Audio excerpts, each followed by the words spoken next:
windows and doors should last a life. Yeah, I wrote this one cause I love you, and I want you to love me too, girl.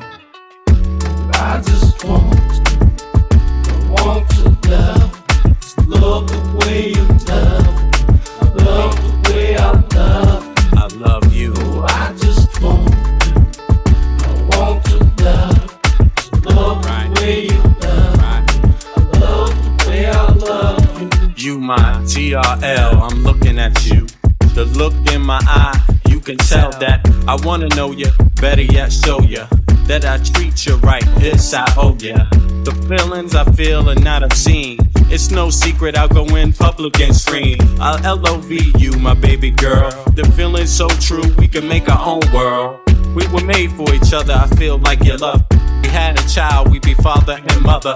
There ain't no other I'd rather spend my time with. This love can endure anything that splits. If it wasn't legit, you wouldn't hear it. I could never be confused by your spirit. We just take it still a rollie cause we both know what we do. I'm in LOV with you. I just want to love. Baby girl, love the way you love. Love me. Love the way I love. I love you. I just want to. Hey, I want to love. oh, Love the way you love. love me. Love the way I love you. I love you, girl. Just relax, just relax, just relax, just relax, just relax, just relax, just relax, just relax, just relax, just relax, just relax, just relax, just relax, just relax. Hold your hand when we in town. Protect this love, even in the underground. Joy to God, eating brunch on a blanket. This God that granted us these days, I thank it. It's no wonder why I'm comfortable with you. It's all the simple things for me that you do. When you rub my back, this feeling so nice. Much more than reunion and ice. It's about the kindness I can see in your face, and the way it's at the right time and place. No other woman I'd rather spend my time with. This love is so fresh I can taste. I just want to love. Love Love the way you love. Love the way I love. I love you. I just want to love. Love the way you love. It's about you. Love the way I love you. I love you. Just relax, just relax, just relax, just relax, just relax, just relax, just relax, just relax, just relax, just relax, just relax, just relax, just relax, just relax. LOV you, my GRL. What? It's like that.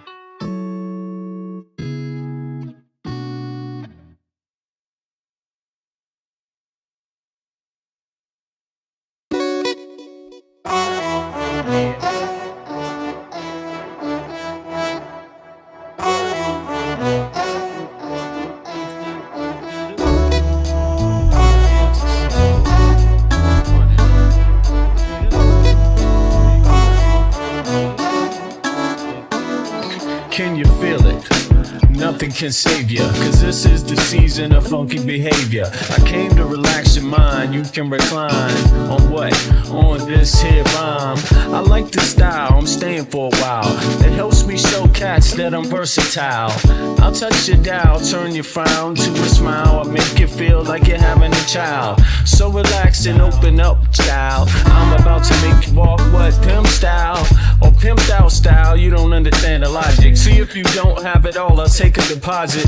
I got shit for you, it's alright indeed. It's like going to the garden and planting the seed. It might tickle for a second, but it won't bleed.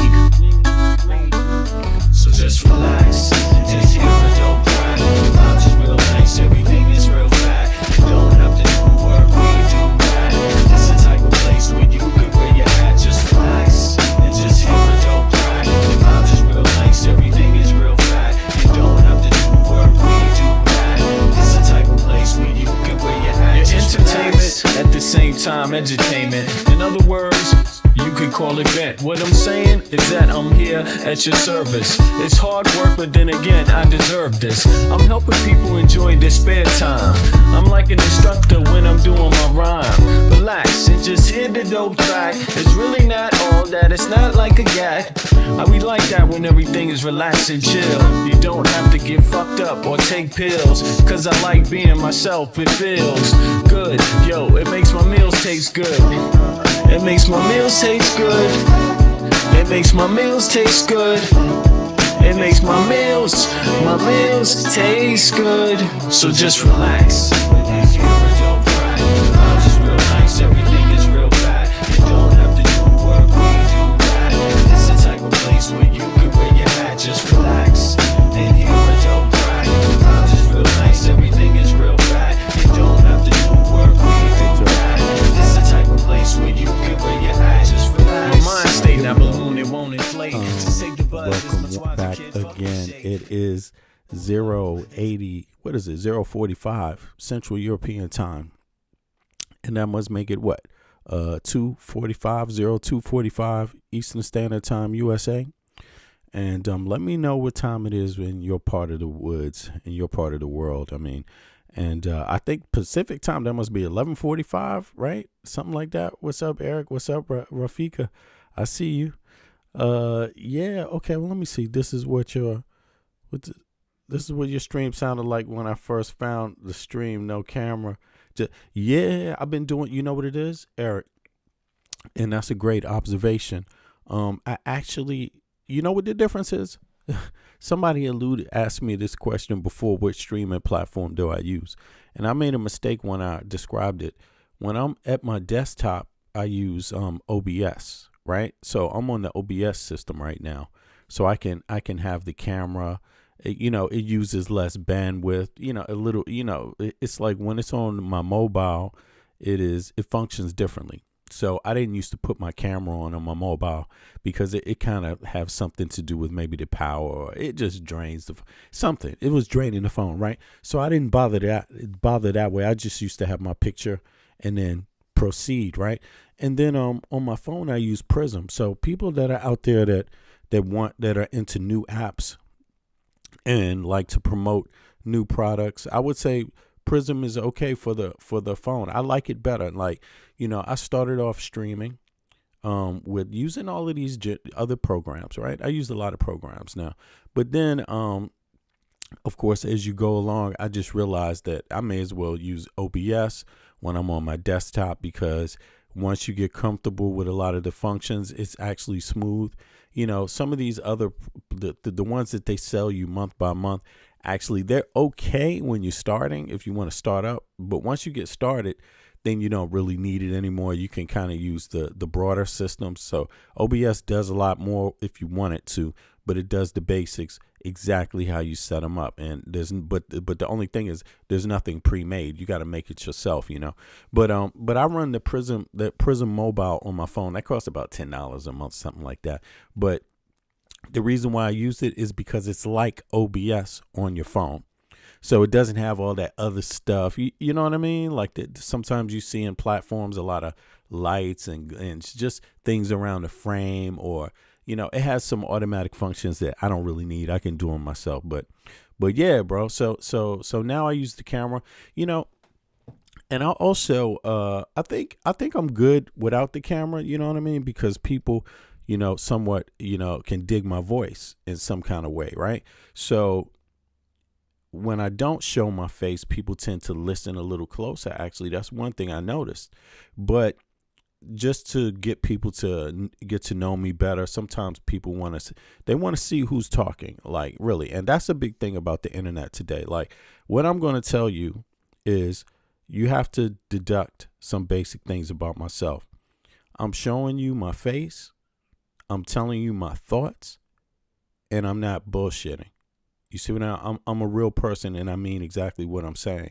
And every piece of information that I'm giving you is exactly the information that I stand on and I research, and especially my experience. And I don't tell people everything, obviously, about, my personal life, my family, inner circle, you know what I'm saying? But, and I don't tell a lot of stuff, but the people that that listen well, and do a little research, you already know that I have some things that I'm very proud of, and one of the things is like the fact that I've been pretty much involved in art my whole life, right? And then the other thing is, again, if you want to go out and get a good book to learn about art, when I was in my teens, I was running the streets in DC. This is something people need to know. There's a book called Pump Me Up. You can go out there. It's a big ass book now. It's about DC subculture. You know what I'm saying? So me and my homeboys are actually in this book, for our graffiti. As a matter of fact, did I just open up? Yeah, along with Cool Disco Dan, and a lot of other people. But this book is about DC subculture. So it covers the what do you call it? I guess you could say punk scene in DC, go-go scene in DC, and graffiti, right, in DC, right? And though and some of it is like also go-go, and then also some gangs back in the 80s and 90s, right? And rest in peace to Disco Dan, by the way. I don't know if you could see him. Rest in peace, Dan. You know what I'm saying? A good brother right there. A solid brother, a loving brother, a dope ass dude. I'm gonna tell you, like, a guy that you don't get a lot of people like this day to day, every day. You don't get a lot of people like this, but Dan, and I don't talk about it, but you will hear me talk more about it in my doc, Hometown DC. And but that's coming out maybe in like 5-6 months, something like that, hopefully. But Dan is a solid brother, and he definitely thought about his city when he connected everybody to do his project. So Pump Me Up is a kind of like a side project off of that. You know what I mean? Same people that did the documentary called The Legend of Cool Disco Dan. They're the same people that produced this book. Roger Gassman, Joseph Patel. Let me see here. Patasol. I'm sorry. I'm always saying that wrong. Joseph Patasol. Sorry, Joseph. And yeah. But then also in terms of the law, so that's one side of me, my creative side.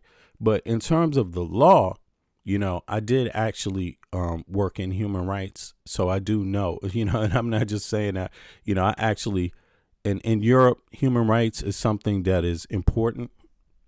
And actually, I did have to work and learn a lot about human rights. I'm talking about human rights law. And, and there's only one way to learn it, and that is to like be about it. You know what I mean? And familiarize yourself with the actual law and have good mentors that can help you understand how that shit works. And so basically, I put my mind into that and was able to do some good, but also good for myself, because then I understand the damn Constitution myself, what place it has and what role the Constitution of the United States of America has to human rights law. I understand the relationship, the Grundlaw in Denmark, right, which is the Constitution, has connected to international law, now, and I would encourage people to study those things just as a matter of your own civics. You see what I mean? Also your state law, you know what I mean? And it sounds like a lot in the beginning, but it's not really a lot. You just need, it should be something people are dealing with in high school. Like, to be honest with you, everybody should come out of high school strong in civics, because that is what's going to make sure you understand what activism is for. And also the role of government, what the role of government is for, and your rights between those two. You see what I mean? Like, I know myself, I didn't take a lot of interest in it, when I was younger. Purple, I see you. Good morning to you. Dennis, what's up, Dennis? Eric. Yeah, I didn't take a lot of interest in it when I was younger, human rights. But when I got older, I did. You see what I mean? And it has a little bit to do with my family's background too.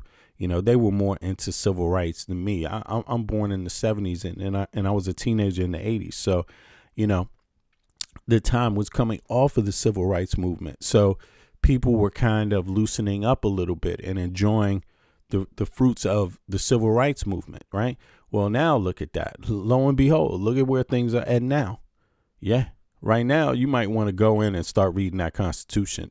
He writes straight up, if you're an American citizen. And you might want to start reading some human rights law too. And on top of that, you might want to start exercising your rights. You know what I'm saying? Like straight up before they all gone. And trust me, that's exactly what could easily happen. You know, there's no guarantee, but what the hell? You should take it more serious today than ever. You know, but listen, I wanted to start here today. Let me see something. Let me take this off here. I wanted to start today with two basic things. What the fuck is going on the international level that is a consequence of Trump, and what is going on the national level that is of consequence because of Trump, and how serious these things are, right? How serious they are. They're deadly serious. They're moving very rapidly. This is a you know what? I would have to say, if you study Hitler and you study the Third Reich and you study their emergence and you study their downfall, you will know everything you need to know. Like, just put it into today's terms right now. You will know everything you need to know. And because that blitzkrieg shit runs out of steam, let me tell you. But it damages a lot of stuff. It damages a lot of stuff first. And I think right about now is where people need to get very firm with their civil rights. You know what I mean? Like, go outside and put them shits up on every damn tree, every pole. Like, it needs to be every civil right that a person needs to know, the whole Constitution, it needs to be up on the street, on a pole, on every block, 3 of them, 4 of them, just so when they try to tell you what to do, you can just say, hey, this is, you're going against the Constitution. Because you know, what is Stardust talking about? Censor your own channel? No, I don't know what you're talking about. Please make a complete sentence so I will know what you're talking about, and I don't have to just go off of what I want to talk about just to ask you what you're talking about. All right. So please. but in any case, you know, you might want to print up the Constitution, and particularly the Bill of Rights, you know, the First Amendment, Second Amendment, and all these things, just as they are,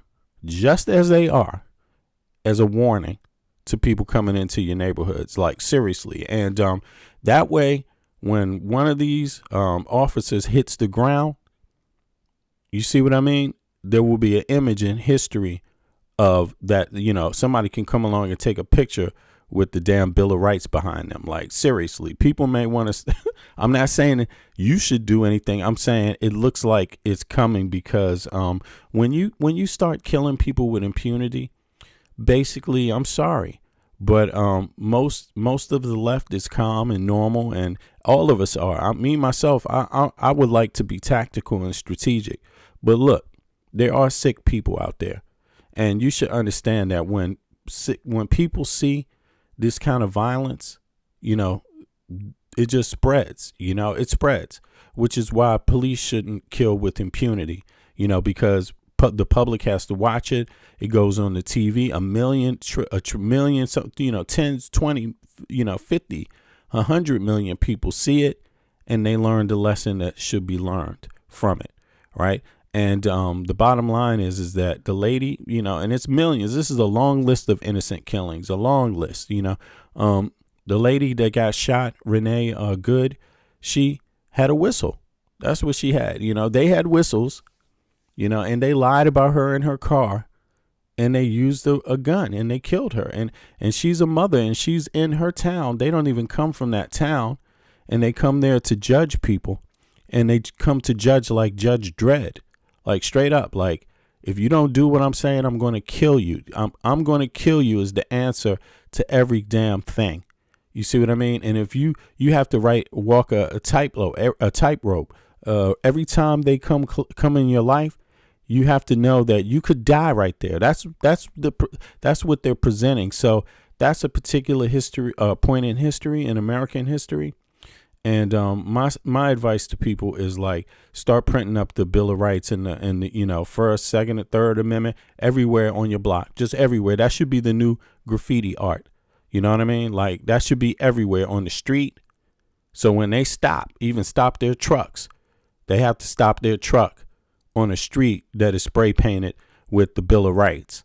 Like, so if they just so happen to fall on it, you see what I mean? Yeah. Or you, who knows? You know what I'm saying? But I think it's going to go down. And, I wish politicians would act a little bit faster. It would be fairer. It would be easier for everybody. But in any case, I'm not trying to spook anybody, but I'm just saying, Trump is fucking the country up, and you're going to be put under a lot of pressure. While the economy is going down, you're going to have ICE checking everybody. While people are getting kicked out of their homes, you're going to have ICE checking everybody. While people are not getting health care, you're going to have ICE checking everybody. And while you're losing your job, you're going to have ICE checking everybody, because that is exactly what he's creating. That's what he's creating, slowly and purposely. You see what I mean? Or how could you say deliberately? Deliberately doesn't always mean that he has it in his mind. But what it means is it's happening because of choice that he's making, and people are pleading against him, and he's doing it anyway. That's deliberate. You see what I mean? He may not, it doesn't matter if he knows the consequences going to have. He's doing it on purpose. Everyone has warned him, and he has done the opposite of the warnings. Everyone has been told that you are basically going to feel a lot of economic pain. Poor people are going to feel more pain, also pain. Like middle class people, there's going to be a percentage of middle class people. And it doesn't matter what race you are, what gender you are. It doesn't matter any of that. What matters is your a certain economic class of people is going to be hit right now, like straight up. Republican, Democrat, Independent, you are about to be hit economically right now, and it's because of Trump. It's because of Trump, and but there's two facets to it. There's the international that's going to fuck up your pockets, and you're going to learn about the international because you're going to get left behind, because all these trade deals and all of this shit about electing a crazy ass president, you thought that was so fun, these MAGA people. Well, guess what? Nobody wants to work with you anymore, because your president can just wake up one day and make a tweet. So nobody can do business with you anymore. Nobody, not even your own oil people want to do business with Trump, let alone anybody else outside of the country, because Trump is a motherfucking loony. You see what I mean? And if you have a loony in house, you're only going to be destroyed. Now, the loony may not know it, but people love a Manchurian candidate. They love when they have an idiot on deck that they can manipulate. But the worst part about it is that who are you? What does that make the average citizen when their president is an idiot being used? What does that make? That means you being used too. You're being misused. Every individual is being misused by a moron. Every individual is being misused by Donald Trump. You see what I mean? And somebody's using him. And your economy is getting hit because of it. You've been told somebody's using them. You've been warned somebody's using them. Just like you've been warned about the Epstein files, still can't release those. You see, no matter what it has to do with Trump, anytime it has something to do with Trump, there's a cover up. There's a cover. You see what I mean? Right? So you didn't take the warnings, and you're going to get what you get when you don't take the warnings. And it's very, very sad that it has to be that way. But that's actually why I started the live off with that song about love, because love can take people through this moment. But if you want to be divided, and if you want to bitch about, what political party you're with, or you want to bitch about, if somebody, is just anything, any petty reason. Listen, y'all, if you're watching my channel, please, let us just focus on Trump. I don't care what intersection you have. I don't care about none of that. I care about, are we going to deal with this problem? Trump. That's what I care about. He's the president. You see what I mean? And the U.S. dollar has gone down 10 points since Trump has been in office. 10 points is a lot. Now, I don't know why you would hire someone that would fuck up your pockets like that, but that's what's happening right now. It's so many horrible things right now that's going on. It's not even worth describing them because you're either in the know or you still locked out and don't know much. You see what I'm saying? But if you turn it into my channel, you're gonna learn something. I'm telling you. So, in any case, the EU. I told people this a minute ago. Trump is isolating the U.S. Trump is attacking NATO. But more importantly, Trump started his term off with, let me attack my trade allies by putting tariffs on them. That's the first thing Trump did, and MAGA people hoorah'd him. Yay! Tariffs! Yeah, fuck those people. Fuck everybody else. We don't need them. We could do it all by ourselves. And Trump and his supporters, they put tariffs and they supported it. And then the news stations reported, hey, yeah, maybe this is something that'll work. It's a tariff. The Supreme Court was like, hey, people were like tariffs. They didn't know they still don't know. I mean, let me ask you, who has the right to make tariffs? Who has that right? Is it Congress or is it the president? Which one and when and how? Is there a particular rule about it? It's in the Constitution. Well, it doesn't seem to be, and realistically, no one seems to really know what that, where that line is, right? So Trump has been allowed to do tariffs. That's made the stock market, and companies' stock go up, down, up, down, up, down, up, down, and that stopped trading. It's made the cost of goods in the U.S. more expensive. People have slowed down buying. Right? People are getting fired, so that slows down buying also. Right? So, and I told my guests, if you were here, which some of you weren't, so I'll tell you again, Europe is not going to stand by waiting for Trump to figure out if he wants to trade and how he wants to trade. Because when you're doing tariffs like that, the way that Trump did it, he basically did it in a way that the thing you would be guaranteed to do is hurt the United States of America. That's how Trump did the tariffs. I mean, other people are bothered by it, but, and annoyed by it because they can't do any planning and they can't really know where the U.S. stands. So they can't do the planning and the trading with the U.S. so good, but they could trade with each other. They could make new trade deals. Yeah, and that's what I said, 5 months ago? 6 months ago when Trump came in with all this tariff shit? And guess what happens? Guess what happened now?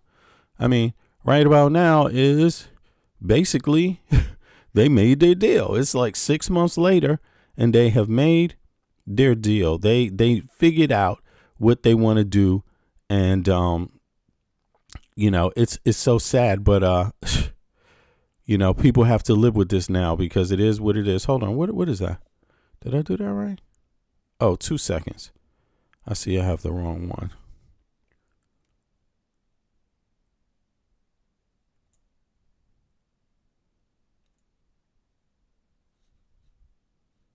That's not this. 2 seconds, y'all. I got to figure this out. Here we go. All right. Boom. Can y'all see this now? Oh, I didn't put it on? Sorry. Here it is.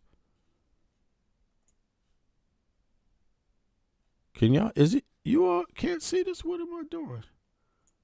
Why is it doing that? Says it here. Okay.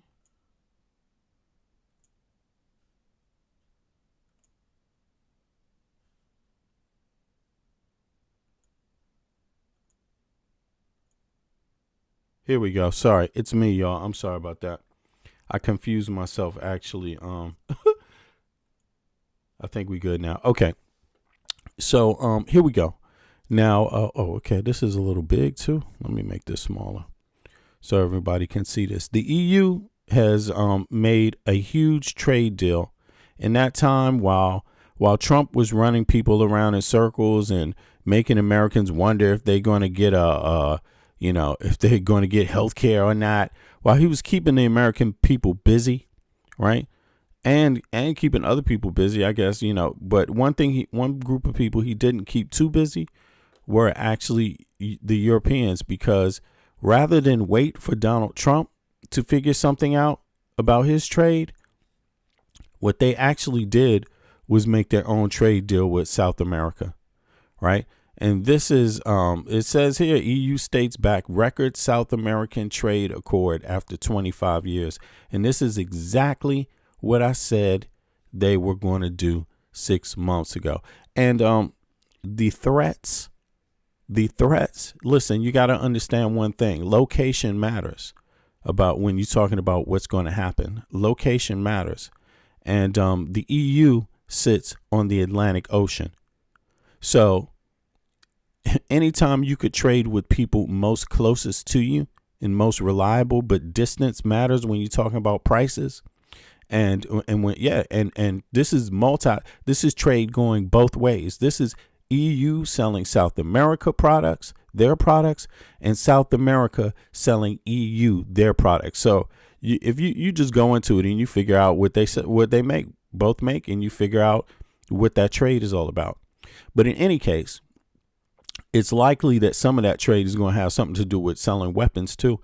Obviously it's going to have something to do with selling technology out of the EU, but also, it could be anything, because listen, when it comes to trade and when it comes to big deals like this, you're dealing with 700 million people entering into an open free trade market. That's exactly what you're moving into. And I know what the trolls are saying right now. The trolls are saying it don't matter, because that's what they always say. Nothing ever matters when anything happens. It's always like that. While your economy just keeps sinking, things keep getting worse, right? So this Mercosur group, right? How many actual let me see here. How many actual states is this? Let me see. Where is it at? Here it is. How many states is this that's actually working on this together? Is it opening up? Come on. What's going on?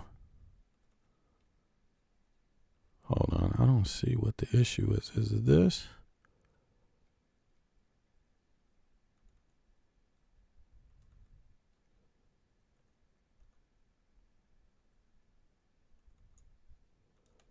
For some reason, it's not opening up. All right, so let me just do this then. Must be something with the memory, maybe. Sorry about the delays, y'all. Yeah, and but this is where we at now. This trade deal, and of course, this is about the EU. What is going on? It's not moving. I don't get that. All right, let me see here.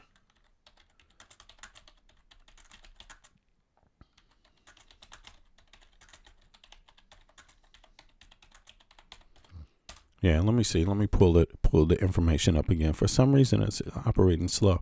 Okay, so EU, European Union, South American trade deal, EU and Mercosur agreement, the largest such deal in the history that has been decades in the making. Okay, so they say it's been decades in the making. Well, I tell you what, Trump gave them a perfect time to enact it, latest on the EU South American trade deal. So here we go. So the EU Mercosur trade deal agreement is a free trade pact between European Union, 27 countries, and Mercosur trade bloc, compromising. So a lot of people talked about BRICS, and it's very good to do research yourself and not just follow the crowd all the time. BRICS is wonderful. BRICS is significant, but if you pay attention and you know how the world works, you know that there's all kinds of trade blocks, all kinds of things going on. And so, BRICS is just one of them, just like many. Well, this is the Mercosur one, right? Trade block compromising Argentina, Brazil, Paraguay, Uruguay, and more, right? I believe it's 17 countries in all, I believe. Let me see here. Let me just open that up real quick and just to make sure. I'm sure it's going to say. Sarah. Okay, so European Union and 4 founding Mercosur countries. Okay, so it's not 17. What am I talking about? It's what, 4? Those are 4 country. I don't know why I said 17. Sorry. Reached a political agreement for the ambitious, balanced, and comprehensive partnership agreement and trade part, which covers issues such as tariffs, rules of origin, technical barriers to trades, sanitary and phytosanitary, is that how it's pronounced? Measures, services, government procurement, intellectual property. Okay. Damn. Sustainable development. And sustainable development. Now that's what I would be thinking is very big. Also, but more. Let me see. Now let me, how many? Okay, the EU accounted for 16.8 of Mercosur total trade in 2024. Mercosur is the EU's 10th largest trade and goods partner. Okay. In 2024, EU exports to the 4 Mercosur countries amounted to 53 billion, while Mercosur exports to the EU totaled 57 billion. You see that? So there's a lot going on in trade already, and it's about to open up into a free market. So that means it's going to be much larger. And so this is basically the answer to Trump's indecisiveness, right? People also, this is also something about values. You know, who do you want to trade with? What do you want their values to be? And that's always something that's consistent and relevant when it comes to trade. You know, people, as you see, people can, a country like the U.S. or others, by the way, can sanction other countries or, you know, cut trade with other countries or make trade blocks. You see what I mean? And this could be troublesome when they're misbehaving. Well, so I'm sure they have some kind of requirement with that. But look, the bottom line is that one thing for sure is that they're here. They're here. They're on the Atlantic. So they're not going to, they're not suffering with this deal. This is not hard work, this deal. This is fast, effective, direct, right? And cost effective.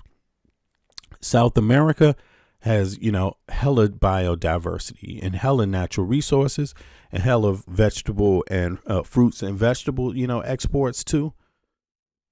If Donald Trump doesn't want them, Europe wants them. You see what I mean?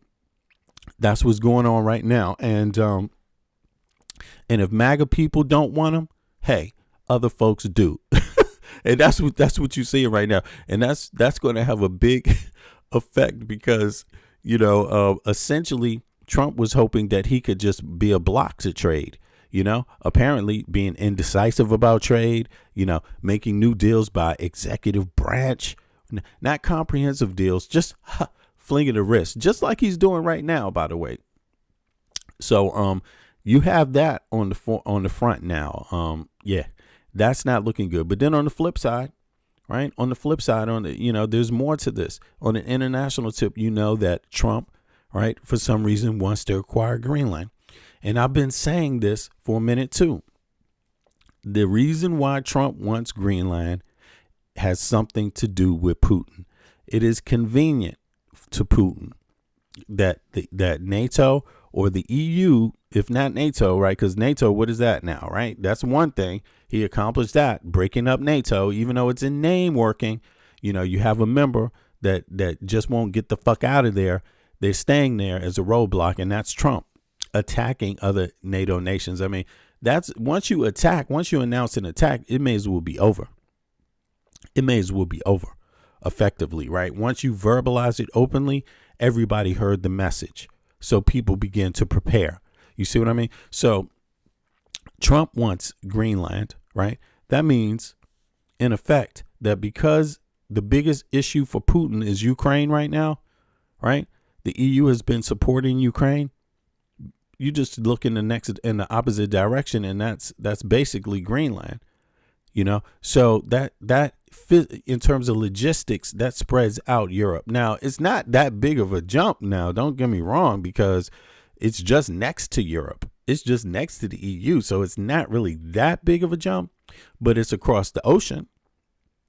You see what I mean? But it is across the ocean that these countries know very well and have maintained security-wise for a long time. You see what I mean? So it's not really that deep. So the next move is just to break up NATO. So you know that is pretty much the goal, to kind of, slow down the EU, right? To slow down NATO and to slow down the EU. Maybe he will try to really take Greenland. Maybe he won't, but he sure makes people focus and plan a lot on it, right? By doing this. So you have that on the international front, right? And then inside of the country, you have the game plan, which is to go around beating up Americans, make the economy bad, make people get sick, stress people out, really stress people out ultimately, right? Which is going to, turn into other things.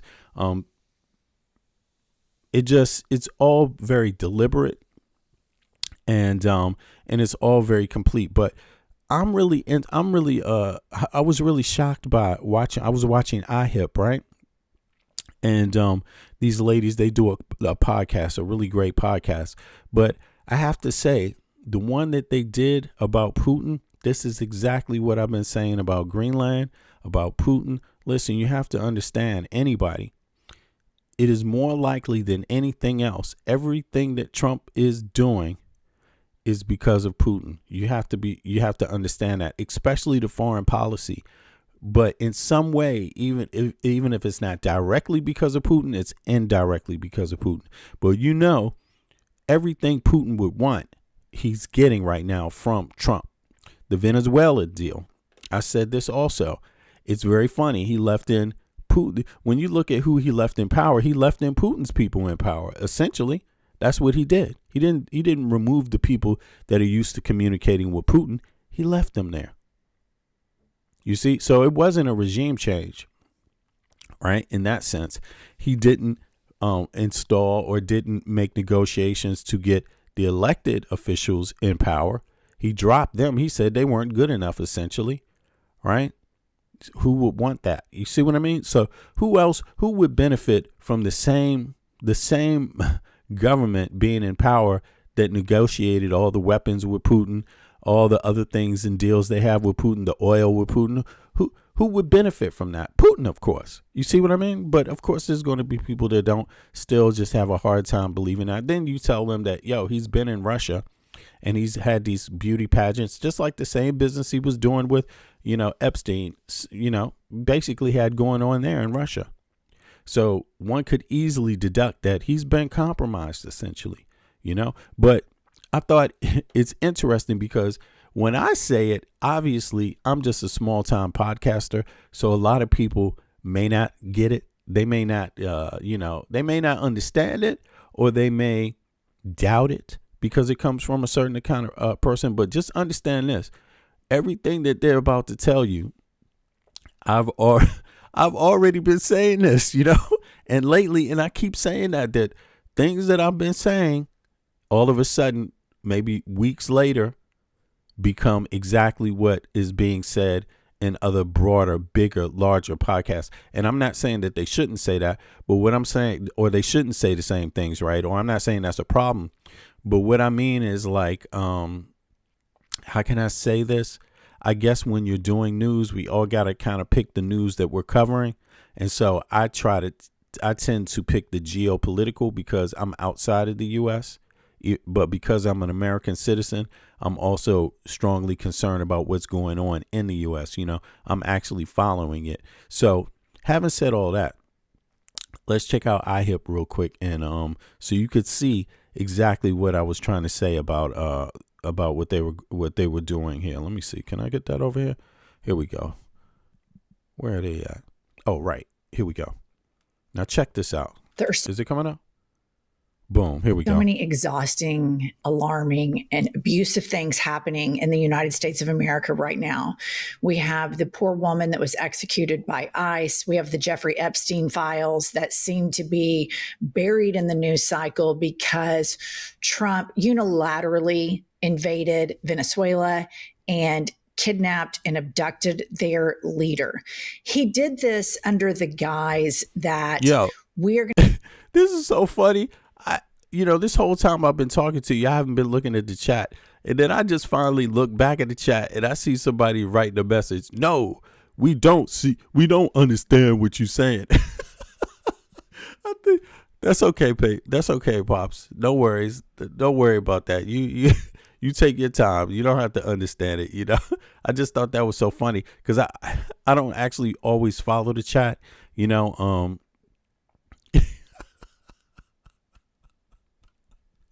Here, let's see if you understand what she's saying. Then that's exactly what I said. Some of you won't get what I'm saying. And maybe it's because, just I'm a liberal and you don't ever understand a liberal. Maybe it's because of anything else. Who am I? Is it because I'm a dude? You don't understand me? Is it because of my color? You don't understand me? Is it because of my nationality? You don't understand me? Is it because of where I'm living or where I'm from? It could be anything. Maybe it's my political party. Is that why it is you don't understand what I'm saying? I mean, it could be anything. But listen, if you're here on Putin's nutsack, why are you here? You should be with your family of Putinites celebrating him. Why are you here? You see what I mean? Like, it's really pathetic, actually.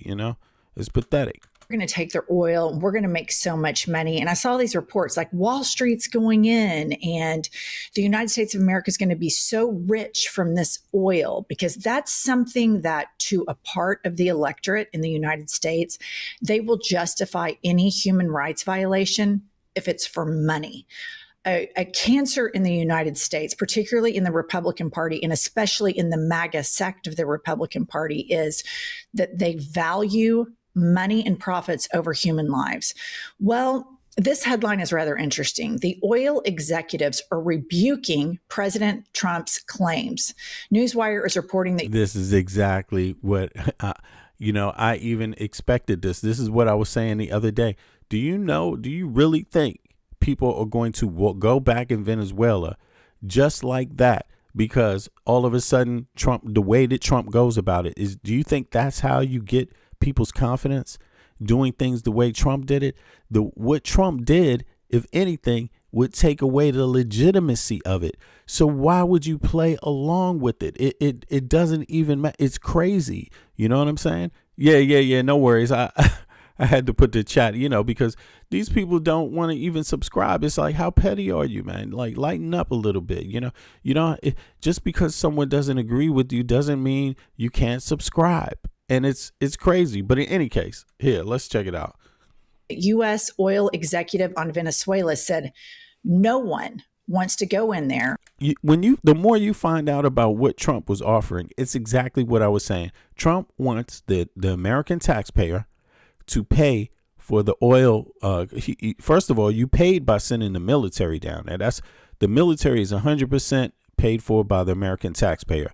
They go down there, do all of this operation, costs billions and billions and billions every day, right? To take out a leader, in theory, so you can get the oil, right? Or get some exploits that you promise is going to be great for the United States and make money. He never said it was going to impact the lives of the average American citizen, number one, but these MAGA people went along with it. So he never said that. But now you find out that there's more to that oil deal. It pretty much has nothing to do with American citizens. You ain't going to get shit. You ain't going to get shit of it. But you went along with it and this is Trump across the board, just total, utter lunatic. But you got to understand, there's somebody that's going to pay the price. You, the American citizen, is going to pay the price.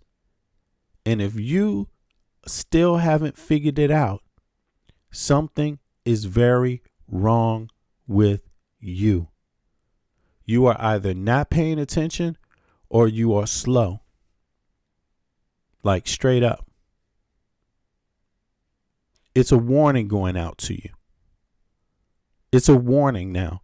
Now, before, it's like, maybe things could change if things go fast enough, if people wake up. But some of you are so slow, you're not activating yourselves fast enough. You still don't see the danger. And when this hits you, it's going to hit like a rock. It's hard to be a podcaster because you don't want to send people into panic. You want to inspire people. So I try to inspire people. But I'm just going to give you a little heads up. Soon, you're going to start seeing a whole lot of podcasters, including these ones, telling you a little more harsher messages. Why is that? Yeah, okay. It's because the clock will be ticking. The clock is running out. The clock is running out on your life. The clock is running out. I'm in the EU. I'm born and raised in Washington, D.C. My family goes back to the colonial periods on both sides. But as a grown-ass man, I live in the EU. I live in Denmark. And I'm just telling you, the EU just made a trade deal because Trump didn't want to make one. So they made one with South America. And guess what? That's about to be South America. They're about to come up because of that. They are about to come up big time. They already had trade. Now it's free trade deal. And it's broader. And it's because of Trump. It's not your trade deal. See, trade deals, free trade, it helps keep the cost of goods down on the shelf. It diversifies the things you have on the shelf because you got some things from home, other things from outside, and it's all cheap.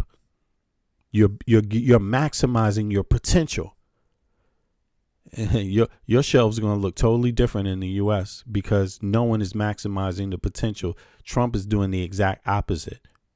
That's what he's doing on your watch while you're paying for it, while he's trying to strip away the health care. I mean, the Democrats are fighting. They've been fighting, but a lot of people I see still don't support the Democrats. A lot of people are so partisan. The fact that it's a Democrat fighting for the health care, that's why they don't want it. Nah, fuck it. I don't want health care if it's going to be from a stinking Democrat. That's how a lot of people think.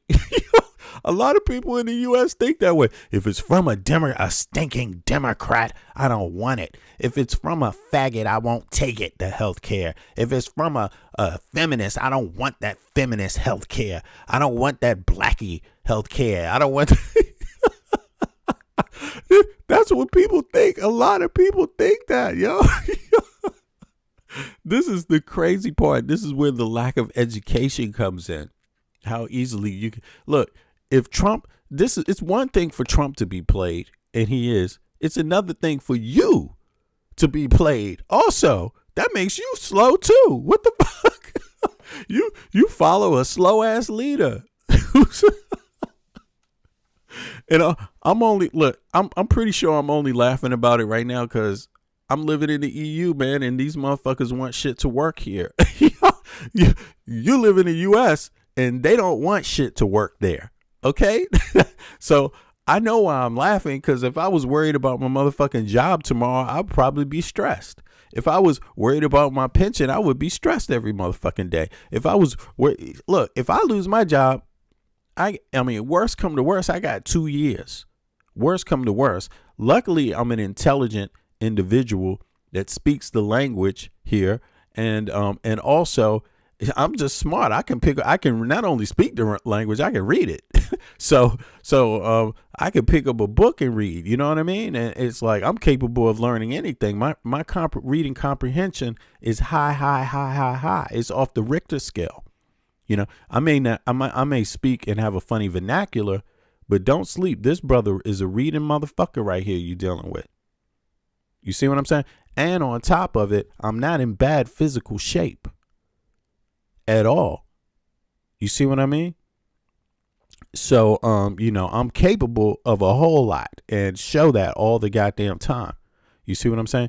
So, that's why I laugh when I see this shit. But if I was living in the U.S., man, I might be a little more edgy, a little more on the edge. You know what I'm saying? Like, you might get a different dude, because the cruel one, the one that says cruel things, might come out to play. The one that ain't got no time for no bullshit. The one that might, you know what I'm saying? Like, seriously, that might come out because the situation will be different. Less time, too much bullshit, you know? But in any case, let's listen to what she's saying, because she is spot on. She is spot on. And I want to say this one more time.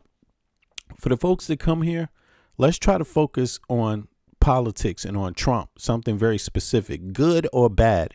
Let's keep the lens narrow, because I'm not into there's other podcasters out there that cover other things. Some people cover history. Some people cover, what do you call it? Gender wars. I don't do gender wars here.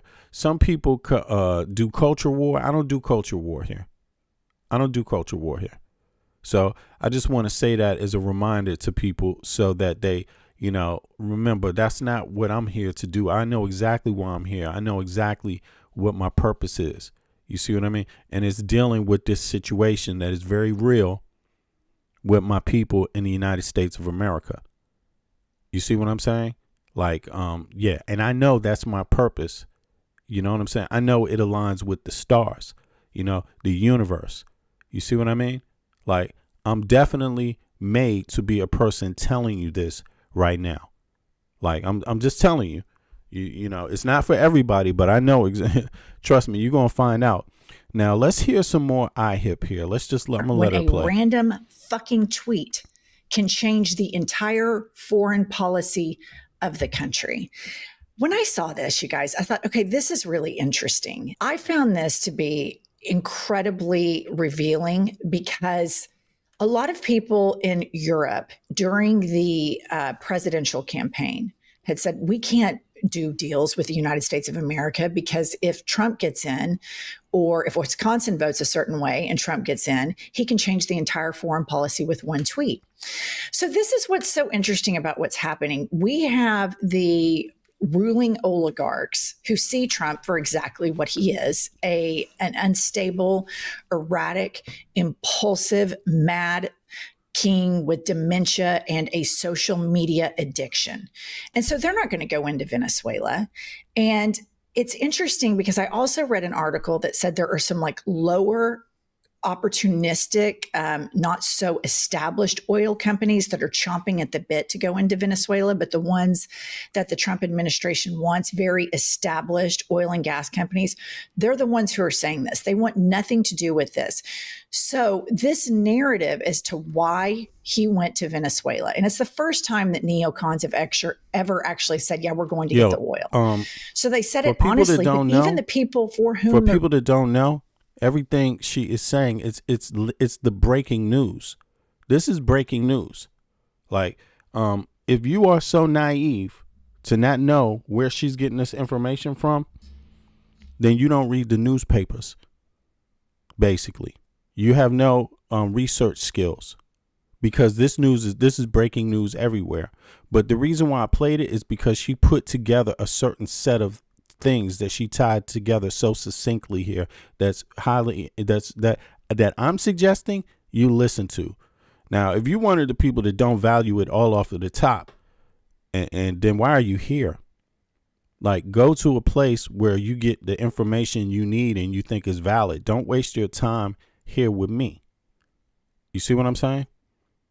Like, straight up. So it's just a warning, because I'm not really, trolls don't pay the bills. You know what I'm saying? And trolls aren't real people.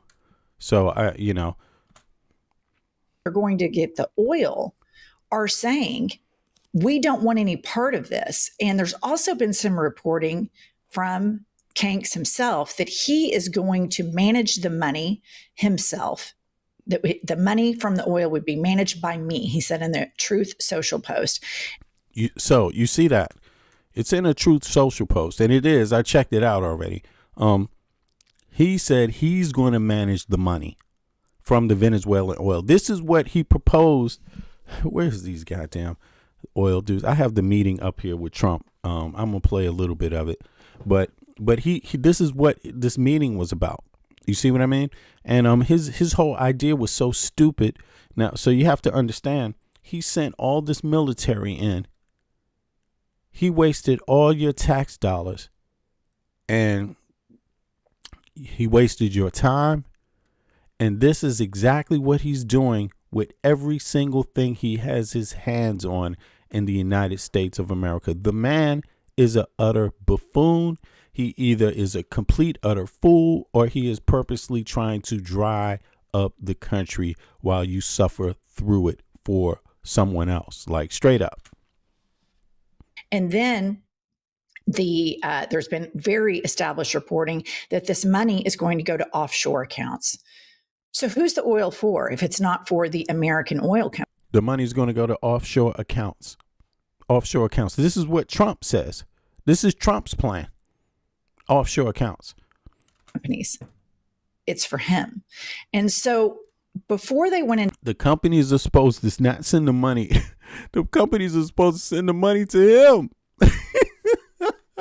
to Venezuela, they specifically and intentionally left out Tulsi Gabbard, who has been a huge critic. Right. And why you think they left out Tulsi Gabbard? Listen to this. I mean, you know already. Look, I'm on the way in the chat because some of y'all get it already, and we've been talking about this. Why do you think they left out Tulsi Gabbard? Just put a name in. Just put one name. Let me see. How many letters is it full of? 5 letters. 5 letters. Whose name do you think it is? Why do you think they left out Tulsi Gabbard? 5 letters. You put them together any way you want, them 5 letters, and I want to see who understands this well. And please click the like button. Also, those of you all that are listening, even if you're not in the chat, click the like button.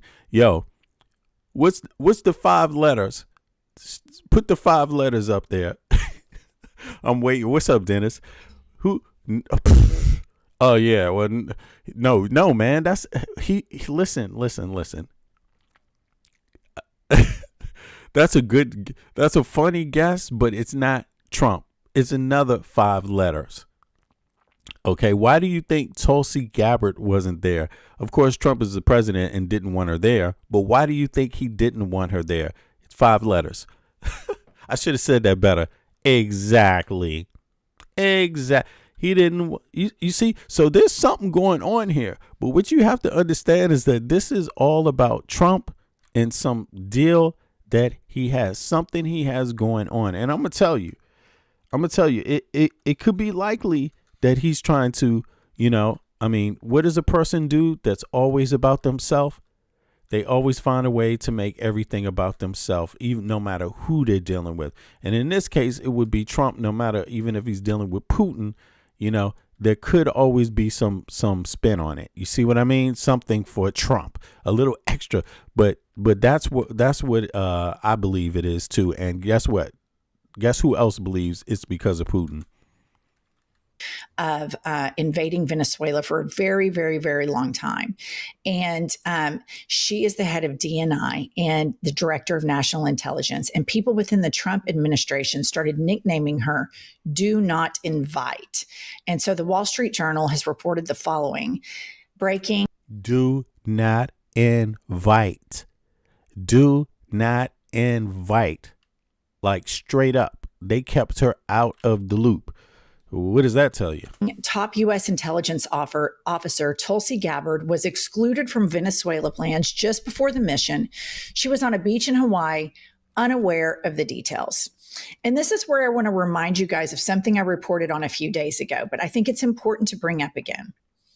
If the big established American oil companies, if big oil that gave him $1 billion to get him elected, because they wanted him to deregulate and all of these things. If they don't want Venezuela's oil, and we know that he's saying the profits are going to be managed by him and the money's going to an offshore account, I want to remind you of the 2019 sworn testimony of Fiona Hill. And I believe that this was during Kank's impeachment hearing. Look at this.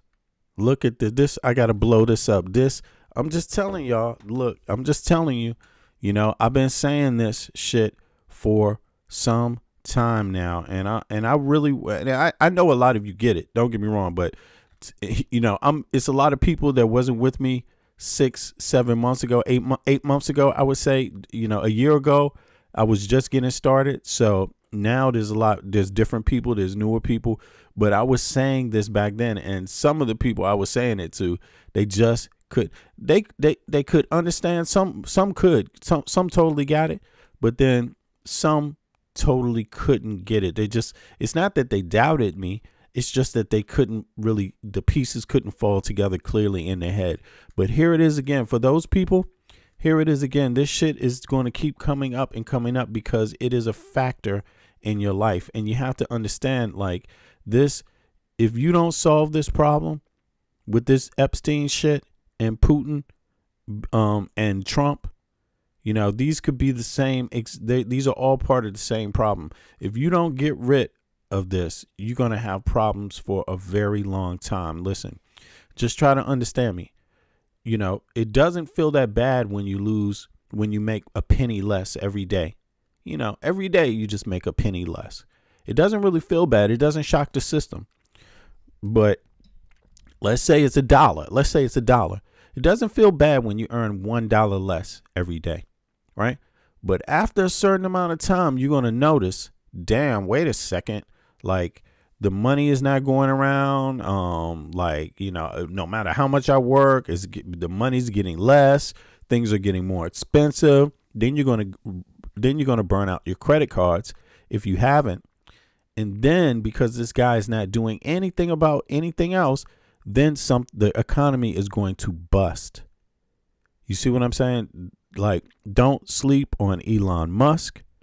Don't sleep on any of these billionaires tied with Trump, particularly Trump too, because they don't care. They will buy up everything. That's the goal. That's what they want. Listen, I've been saying this because if you are weak, you can't fight back.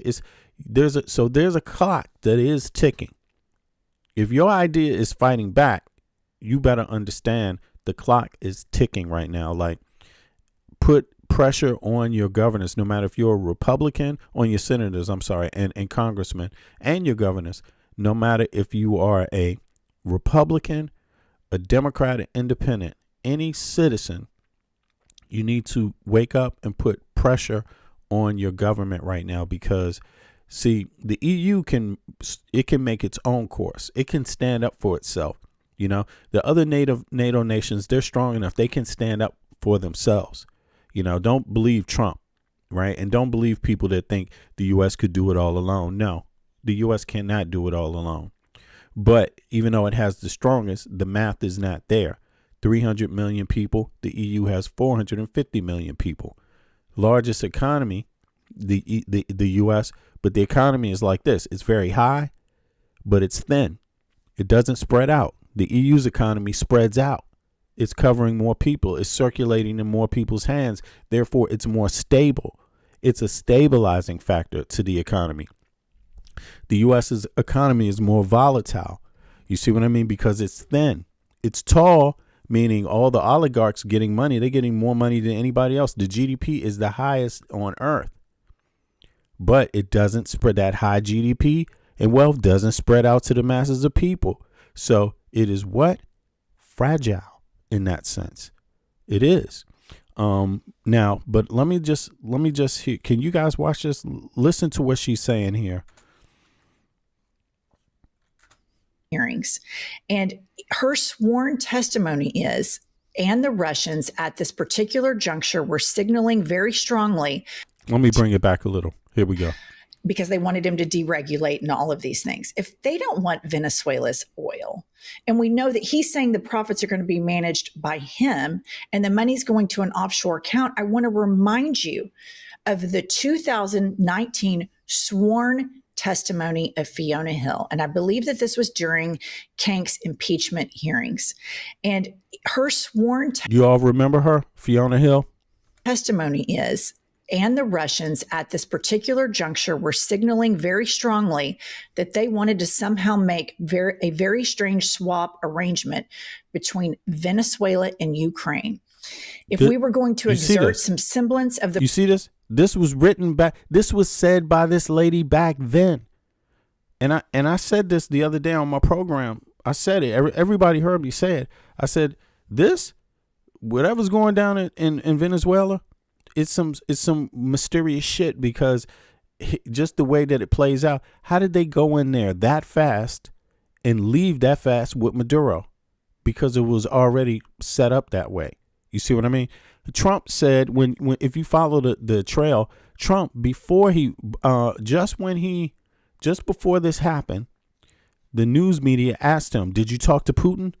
And he said this is the last day, the same day or 20 within 24 hours before this started.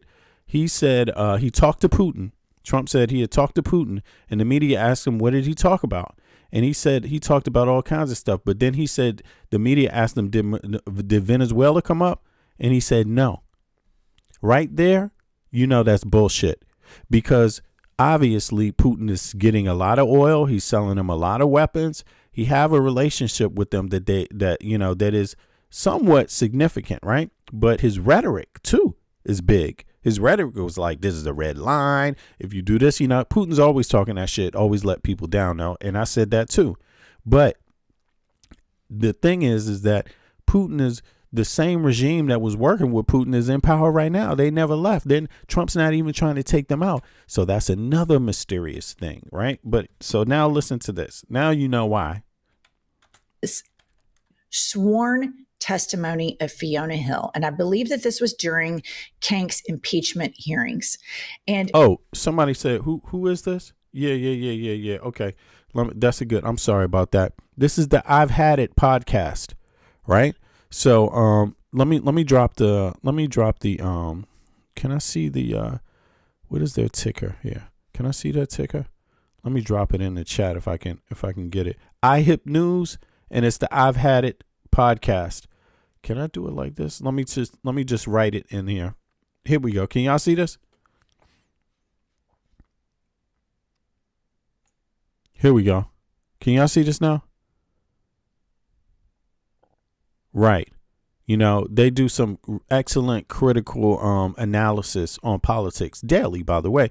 But, I watch a lot of different podcasters, but this is one of them that I watch. And every once in a while, I have to say my view is pretty much very lock in step with their view, like straight up, and although I don't always go for it's a few things I don't go for so harshly. Like they're very hard on Chuck Schumer. I don't give a fuck because that's just what you got to be on politicians. But I don't always. It's not just them. I don't always. It's many podcasters. One thing I don't do is I don't always go after the typical people that others go after. Like if you're going to go after Schumer and you're going to go after Hakeem Jeffries, I'm probably not going to join you, right? Because I don't find it. That's just not what I think is necessary. But of course, critical, constructive criticism or criticism is part of the job being a politician. So it's not my business if they do, right? But outside of that little thing, outside of that, I actually agree with them lock and step about most things. You know what I mean? But this is very important right here. Because this is foreign policy, and not everybody is good at foreign policy. I'm good at foreign policy. I'm better at foreign policy than I am at national policy. Although, I'm not bad at national policy either.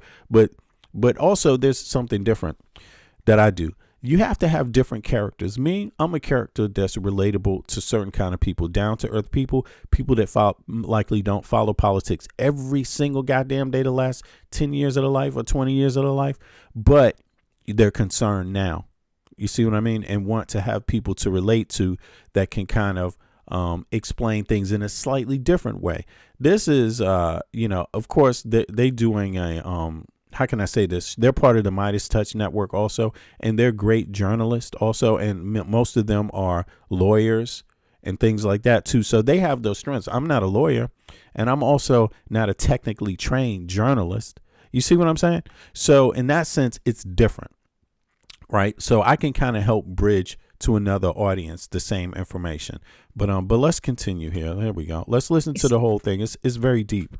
It's for him, and so. I'm gonna take it back. Just listen to what was said in that document. That shit is crazy. I would never have expected that this was in a document. That's crazy. Is it right here? Yeah, here we go. That this was in a case, in a legal case where this woman said this. But here we go. Let's play it again so people can get the gist of it, because maybe some people coming into the stream also right here. So let this one rock out and, just pay attention right now to what she's saying. Impeachment hearings. The impeachment hearings for Trump. This is what one of the witnesses said. of the 2019 sworn testimony of Fiona Hill. And I 2019. believe that this was during Kank's impeachment hearings. And her sworn testimony is, and the Russians at this particular juncture were signaling very strongly that they wanted to somehow make a very strange swap arrangement between Venezuela and Ukraine. If we were going to exert some semblance of the Monroe Doctrine, Russia keeping out of our backyard, they were basically signaling we have our own version of this. You're in our backyard.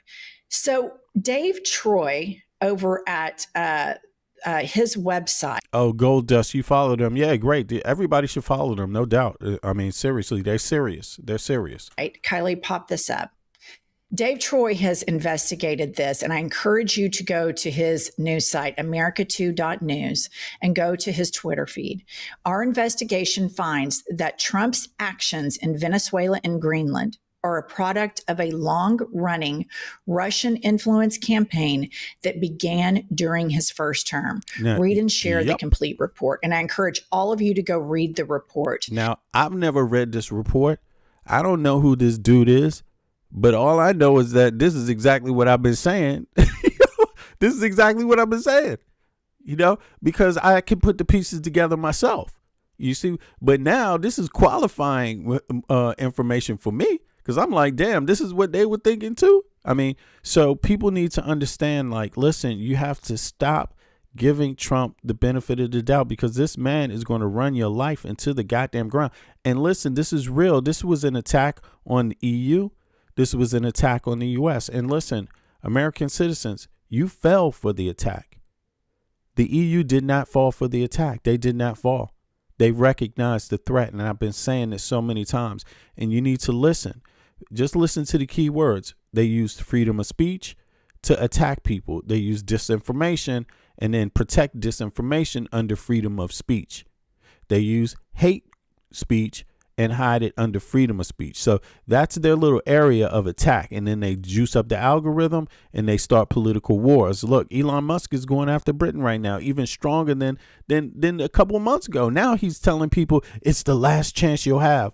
Remember all that shit Trump was telling people? If you don't do it now, you may not have a country left. That's literally what Elon Musk is telling British people right now. Like, literally. He's trying to scare them into falling for it. Like, this is what people are dealing with. And, just everybody right now has an example of how the U.S. fell for it and how don't do the same thing that they did if you want to survive it. The U.S. has become the example of what not to do. You see what I'm saying? And so it's becoming very clear.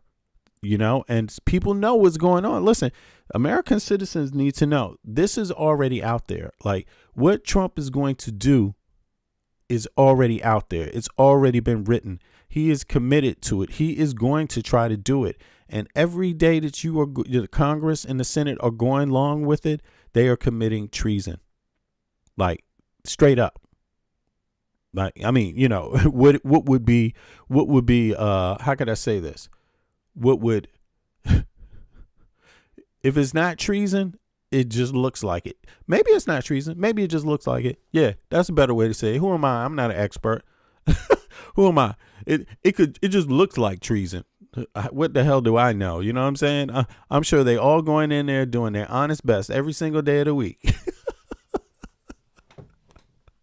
Sure. It just looks like treason. It ain't treason. Come on, they would never do that. Just pay attention. Pay attention, because the world is about to get heated in the U.S. Like, it's about to get heated, and it's because the program is designed to send it that way. So you see all this shit going on. Look, she's going to tie. There's more to tie together to this. Don't worry. This is just foreign policy. The actions that he's trying to run out nationally are also part of a plan. Like, just straight up plan. And people need to know where it's headed. It's headed somewhere. Because right now, the administration's narrative, particularly Kank's narrative as to why he went into Venezuela. She says Kanks, she means Trump. Is already falling apart. Because right now, the administration's narrative, particularly Kank's narrative as to why he went into Venezuela, is already falling apart. And if we all remember the way Vladimir Putin dog walked Trump in Alaska on American soil, when Trump had U.S. military on their hands and knees rolling out the red carpet, while our mad king that couldn't walk in a straight line is standing there clapping like a sill, waiting for Putin to arrive. All of this testimony from Trump 1.0 and all of this reemergence of Greenland and Venezuela is very interesting to me, considering Fiona Hill is the premier expert in the world on Vladimir Putin. She knows her stuff, and that is a sworn testimony. And here is some information regarding... And check it. And if you listen to what the arguments that Trump is making for Ukraine, and you listen to the arguments that Putin made for, the arguments that Putin made for Ukraine, and then the argument that Trump is making, you see what I mean? Not the argument itself, but if you listen to some of the language that they're using, the choice words that they're using, right? You know, you can kind of see that they're trying to set up a situation where you don't say you're going to war, right? You're kind of trying to wiggle through the lines of the law. So Putin did the same thing. Putin said, and Trump did this to Venezuela too. This is what it always is. Look, it's Putin says that he's not going to invade the Ukraine. He's going in for an emergency purpose. It's for national security. That's what it essentially comes down to. National security. Trump uses that excuse with Greenland. He uses that excuse with Venezuela. And then, but really the truth of the matter is that there's another reason behind it. That's not national security. It's something else. It's greed. It's profit. It's colonialism. Like, there's no better word for that. Like Ukraine, colonization. Greenland, they talking colonization. Venezuela, they're talking colonization to some degree. Listen, you can't buy an island without buying the people. Who the fuck buys people today? You can't take an island without taking the people. Who the fuck takes people today? Like, literally, they're literally trying to negotiate buying a fucking people, owning the Greenlandic people. And you know how that turned out for the U.S. Virgin Islands. Horrible, because they don't even have a vote in the Congress or Senate. You see what I mean? They're basically owned. That is the equivalent of being owned. No taxation without representation. Why do you think that was there? That's to abolish goddamn slavery, to abolish indentured servitude, to abolish this shit. You see what I'm saying? You get paid for your labor. You see what I mean? And you have a voice. Now, and you have a voice too. And when you're paying taxes and you don't have a voice, that's what that is. That's what it is. And these people pay taxes. They don't have a voice. Same thing that they want for the Greenlanders. You haven't heard them mention one thing about, well, we want to give them a voice. That's because they can't. Listen, how do you give the Greenlanders a voice and a vote when you don't even do it for Virgin Islands? Do they even do it for Puerto Rico? Somebody said that yesterday. Do they even do it for Puerto Rico? Do they have a vote? I don't think they have a vote. It's a territory.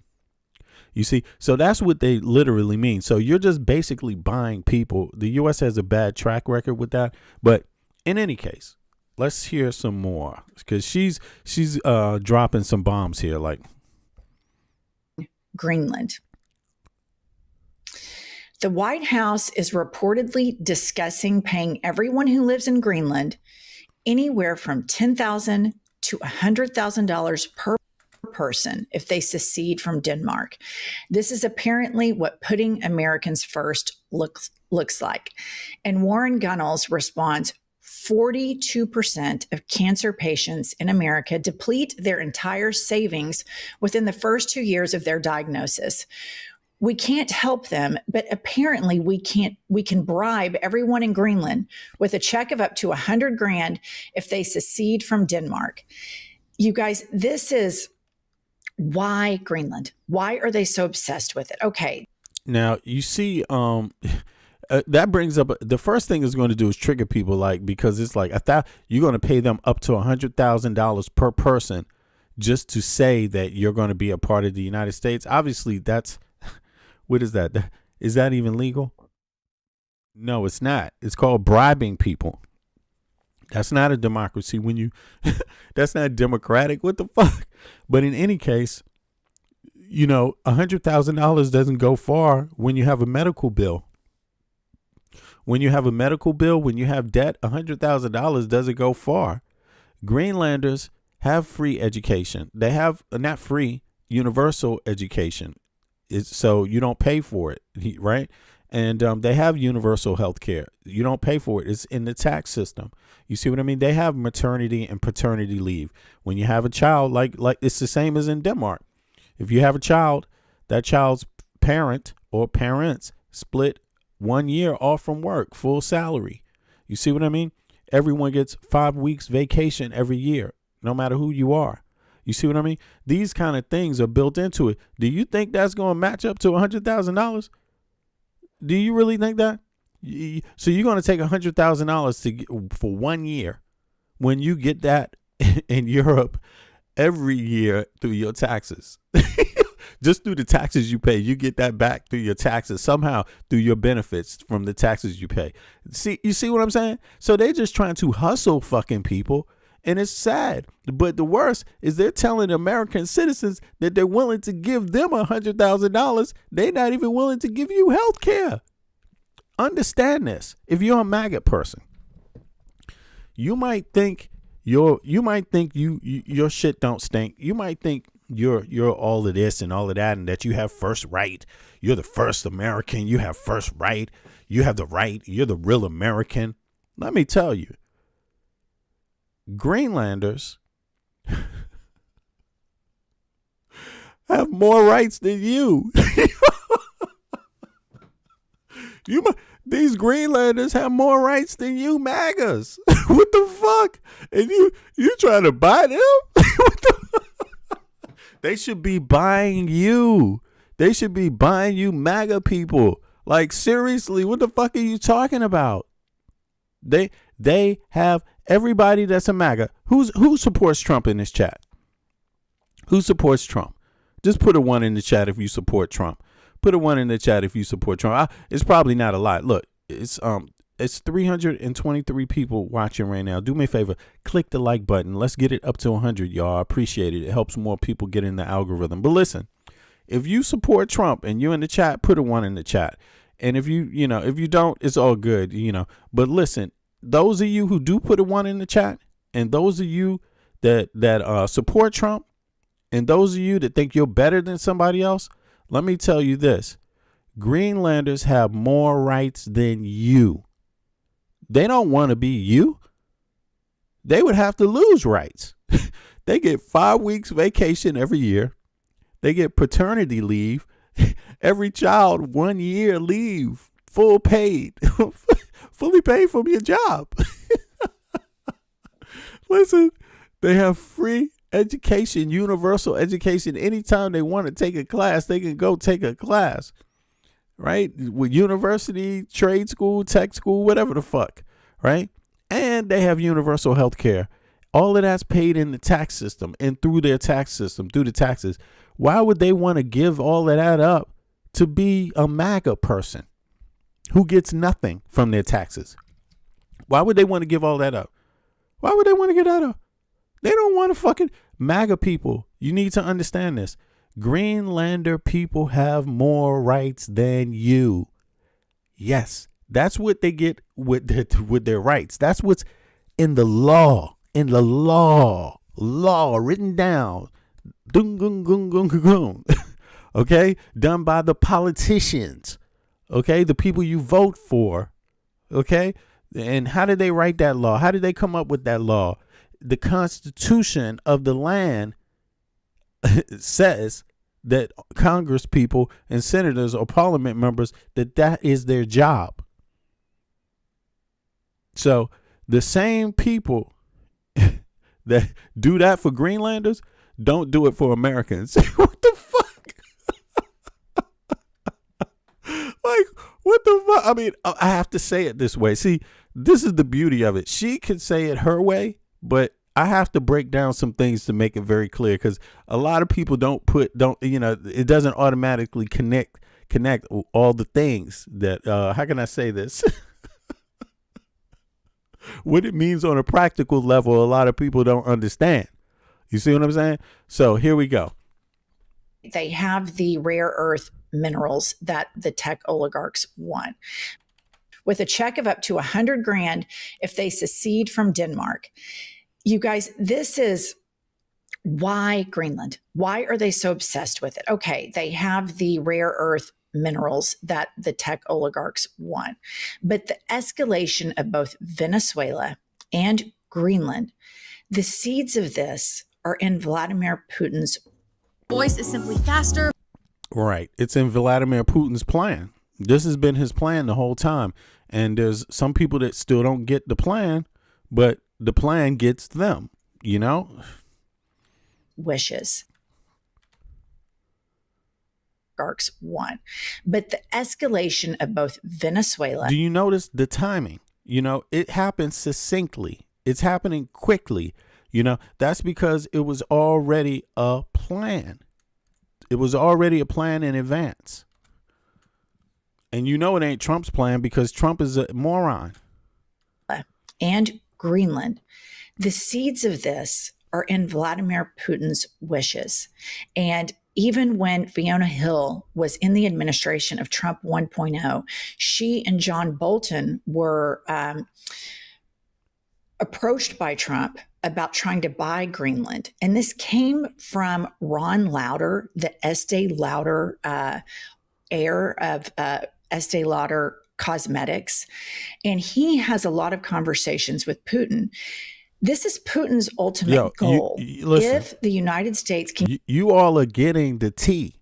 You're getting the inside tea. I mean, you're getting expert analysis right here. Like, seriously, you know. She's giving you all the connecting points. Who, when, where, why, how. Ron Lauder, the Estee Lauder heir of... Ron Lauder, the Estee Lauder heir. Estee Lauder Cosmetics.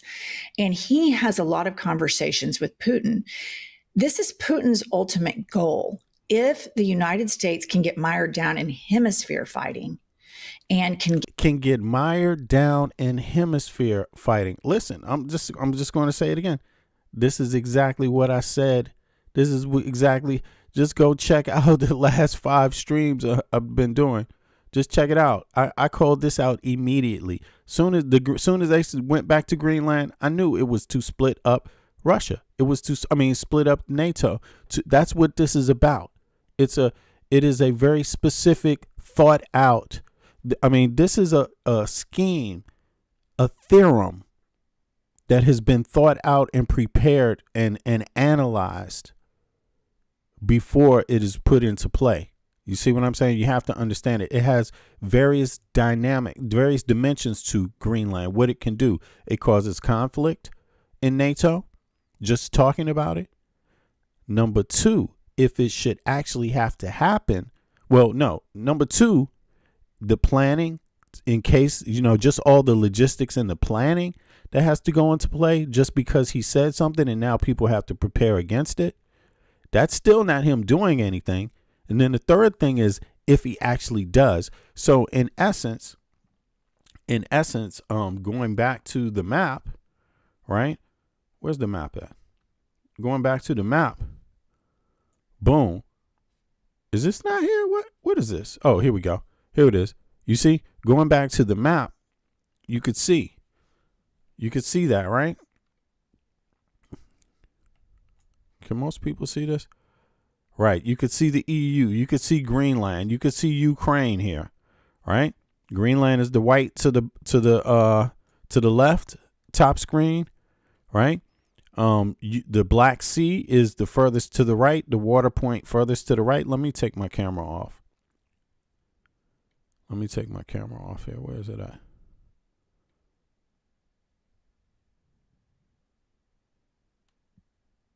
Oh, it's off over here. Sorry. I got to do this. Here we go.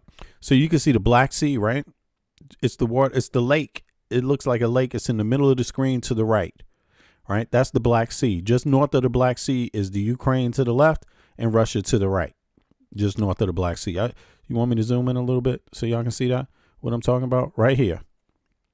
You see that? Black Sea. Ukraine is just to the north. Russia is to the right of that. So, and then the EU is to the left, right? The rest of the EU is to the left. So if you zoom out, obviously, if the EU has to use resources and deal with logistics issues to help Ukraine stop Putin from invading, well, Greenland splits them out. Greenland now says, now you have to focus over here too. So in other words, we want to make you do more work right now. That's what this is about. We want to make you do more work, EU, without us saying it to everybody, right? Without us announcing it to the world. We want to do a technical thing here where you have to do more work. That's what this is about. That's what this move is about. It's about making NATO, making EU do more work and possibly destroying NATO. You know, as long as Trump is there, if, you know, is Trump, it's either going to be one of two things. Either NATO is going to break or Trump is, right? Either, I mean, but Europe won't break with NATO. Americans need to understand that. The EU is not breaking with NATO because the EU is 450 million people. That's 100 more million people than the US has. That's the second largest economy on earth. So Europe won't break just because just because NATO breaks. I mean, NATO, that only means one nation steps out. That's all that means. and you know why that's all that means? Because it's not only just that. It's ridiculous. It's not only just that, it's also this. Look, it's also this. Is this showing up yet? It's also this. What they just announced. You see, January 9th, 2026, right? You see that, right?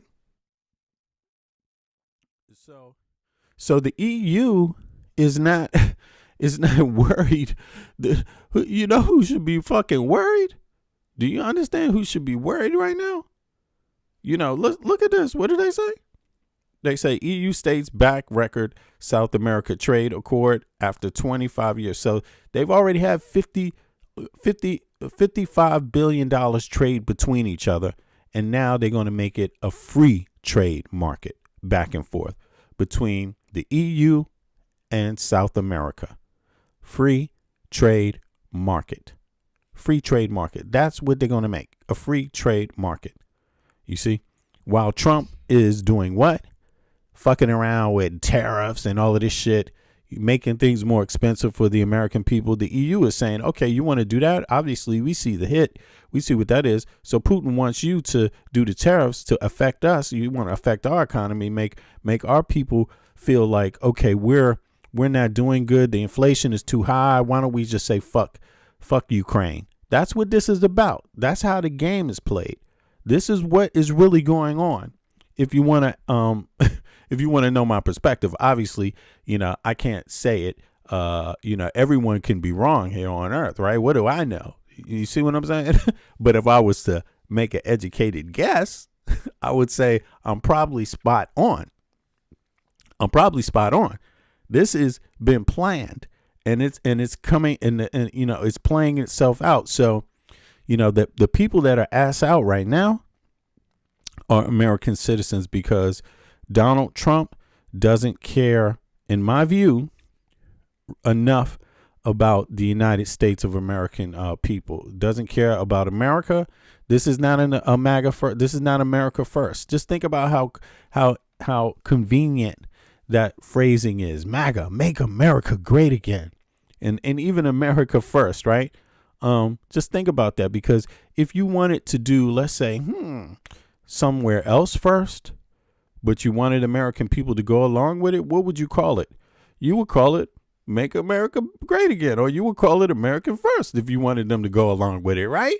They wouldn't go along with it if you said, hey, make me a fucking billionaire, and by the way, I'm going to sell all you motherfuckers out to Putin because he's got pictures of me with little girls. I mean, if if that was the case, he wouldn't tell you, he wouldn't have that campaign strategy. Hey, make me great again. And by the way, Putin has pictures of me with little girls.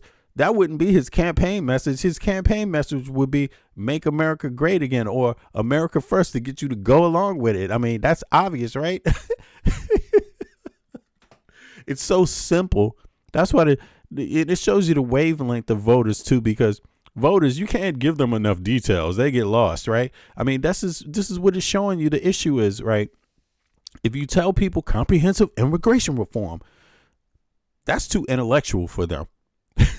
Although more effective, but too intellectual for MAGA. You know what I'm saying? So you got to call it something else. Kick them out. Get them the fuck out. Get the foreigners out. And they go for that, and then they don't even show you no numbers.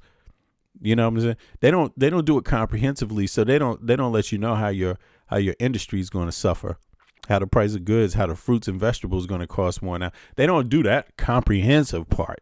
They don't say, yeah, we do need a certain amount of these, but no more. After that, we need some from here and here, but not too many from just anywhere. They don't want to say that. They don't want it to be comprehensive. It's just get out, nigga. And then pay when you go to the store for that logic. You know what I'm saying? pay higher price. They get to hunt down people in the street, and they also get to pay more for shit the way they do it. Non-comprehensive immigration reform. That's what I call it. But in any case, now that we got that, let's hear it. Let's hear some more. Get Greenland with Putin. This is Putin's ultimate goal. If the United States can get mired down in hemisphere fighting and can get Greenland, then he's free to go take Ukraine.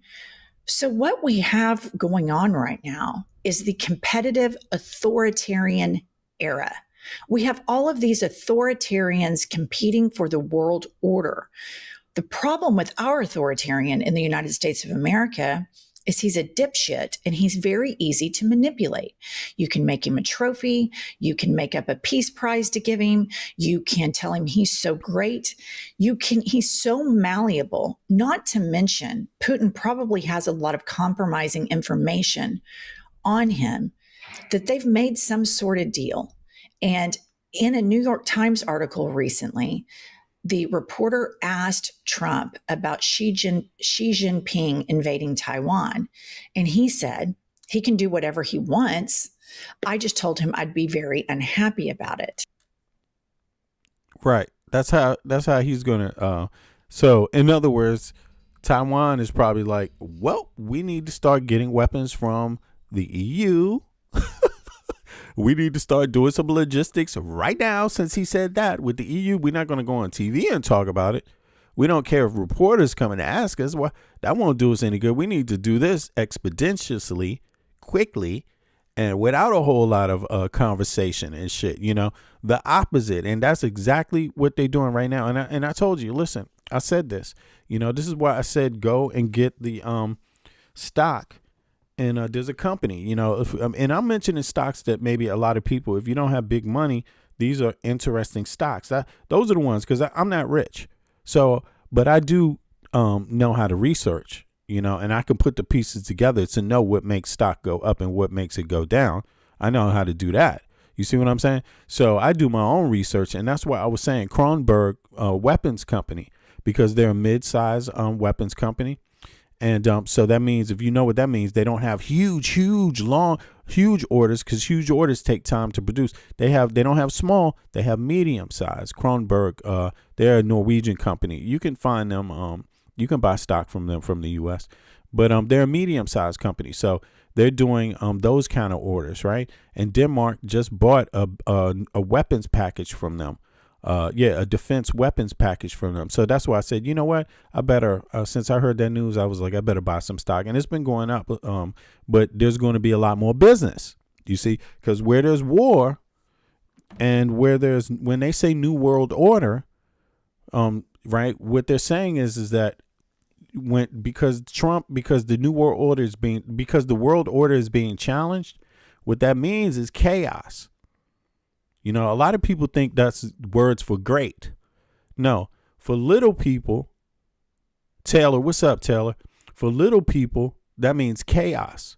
That's what that means, because it makes, instead of there being established rules and norms, no, now people want to fight for shit. Now people want to, how can I say this? Have some kind of chaos, disagreement in no order is chaos, obviously. So, yeah. But in any case, people should start getting ready to brace themselves. Like, if you have, this is my advice for American citizens and people that are in, Clay, what's up? And people that are in smaller countries, because obviously this is some superpower business. The great thing about living in the EU is that since they still are individual nations in a union, they operate a little different. You see what I mean? Yeah, but they're very significant. But here's the thing: the EU is very good at defense, right? And they've insulated themselves defense-wise, energy-wise. This thing about new energy, what do you think that was about? Why do you think the EU pushed up, green energy, number one, and also their electric, capacity to produce electric, as an alternative to fuel? What do you think that was about? You see what I mean? That's about also defense. If you look around, they've been doing a lot of things. I mean, the EU is very progressive union. You see, when it comes to water levels, they've been preparing for that. Denmark, the country I live in, they've been preparing for water levels 20 years ago. They started that. They prepared for bad weather 20 years ago. All the electric lines buried underground, about 80% in Denmark. All the electric lines are buried underground. That means if there's storms, and the storms will get heavier, they don't knock down the electric lines because on trees and on poles. So your stores and your houses and your apartments all still get electricity. Life can go on. You see what I'm saying? People don't have to leave their homes. You see what I'm saying? The U.S. hasn't been doing that. So I'm just saying, brace yourself, because there's a lot of elements that are coming at one time. And they may not be moving super fast, but they're moving determinatively. You see what I mean? And they are making ground. And so sooner or later, the effects of all of them are going to be felt. Like, I'm serious. Just take this warning. Even if you don't understand this video right now, how I'm doing it and how I'm saying, while I'm interrupting it to say a few things, because I just want to fill in some gaps there, some connector points. Just play the video back again later. I'm telling you, like, you're gonna wish you heard this video. If you haven't heard this video, you're gonna wish you heard this video. Like, seriously. So as you can see, the United States of America has completely committed the suicide of a superpower, to quote Susan Rice. We are no longer a government or a country of the people, by the people, and for the people. Our Congress has completely abdicated all power to this man, and he seems to be controlled and dog-walked and manipulated by these other authoritarians, the least of which, somebody with cancer, somebody that needs health care. You're never going to get it in this country, because this is a country now for oligarchs. This is a country now for the not 1%, the 0.0001%. And let's just take the Greenland aspect for a second. Americans would think, oh, dang, I'd take $100,000 and I'd become a citizen of XYZ country, because that's kind of the cancer in our culture.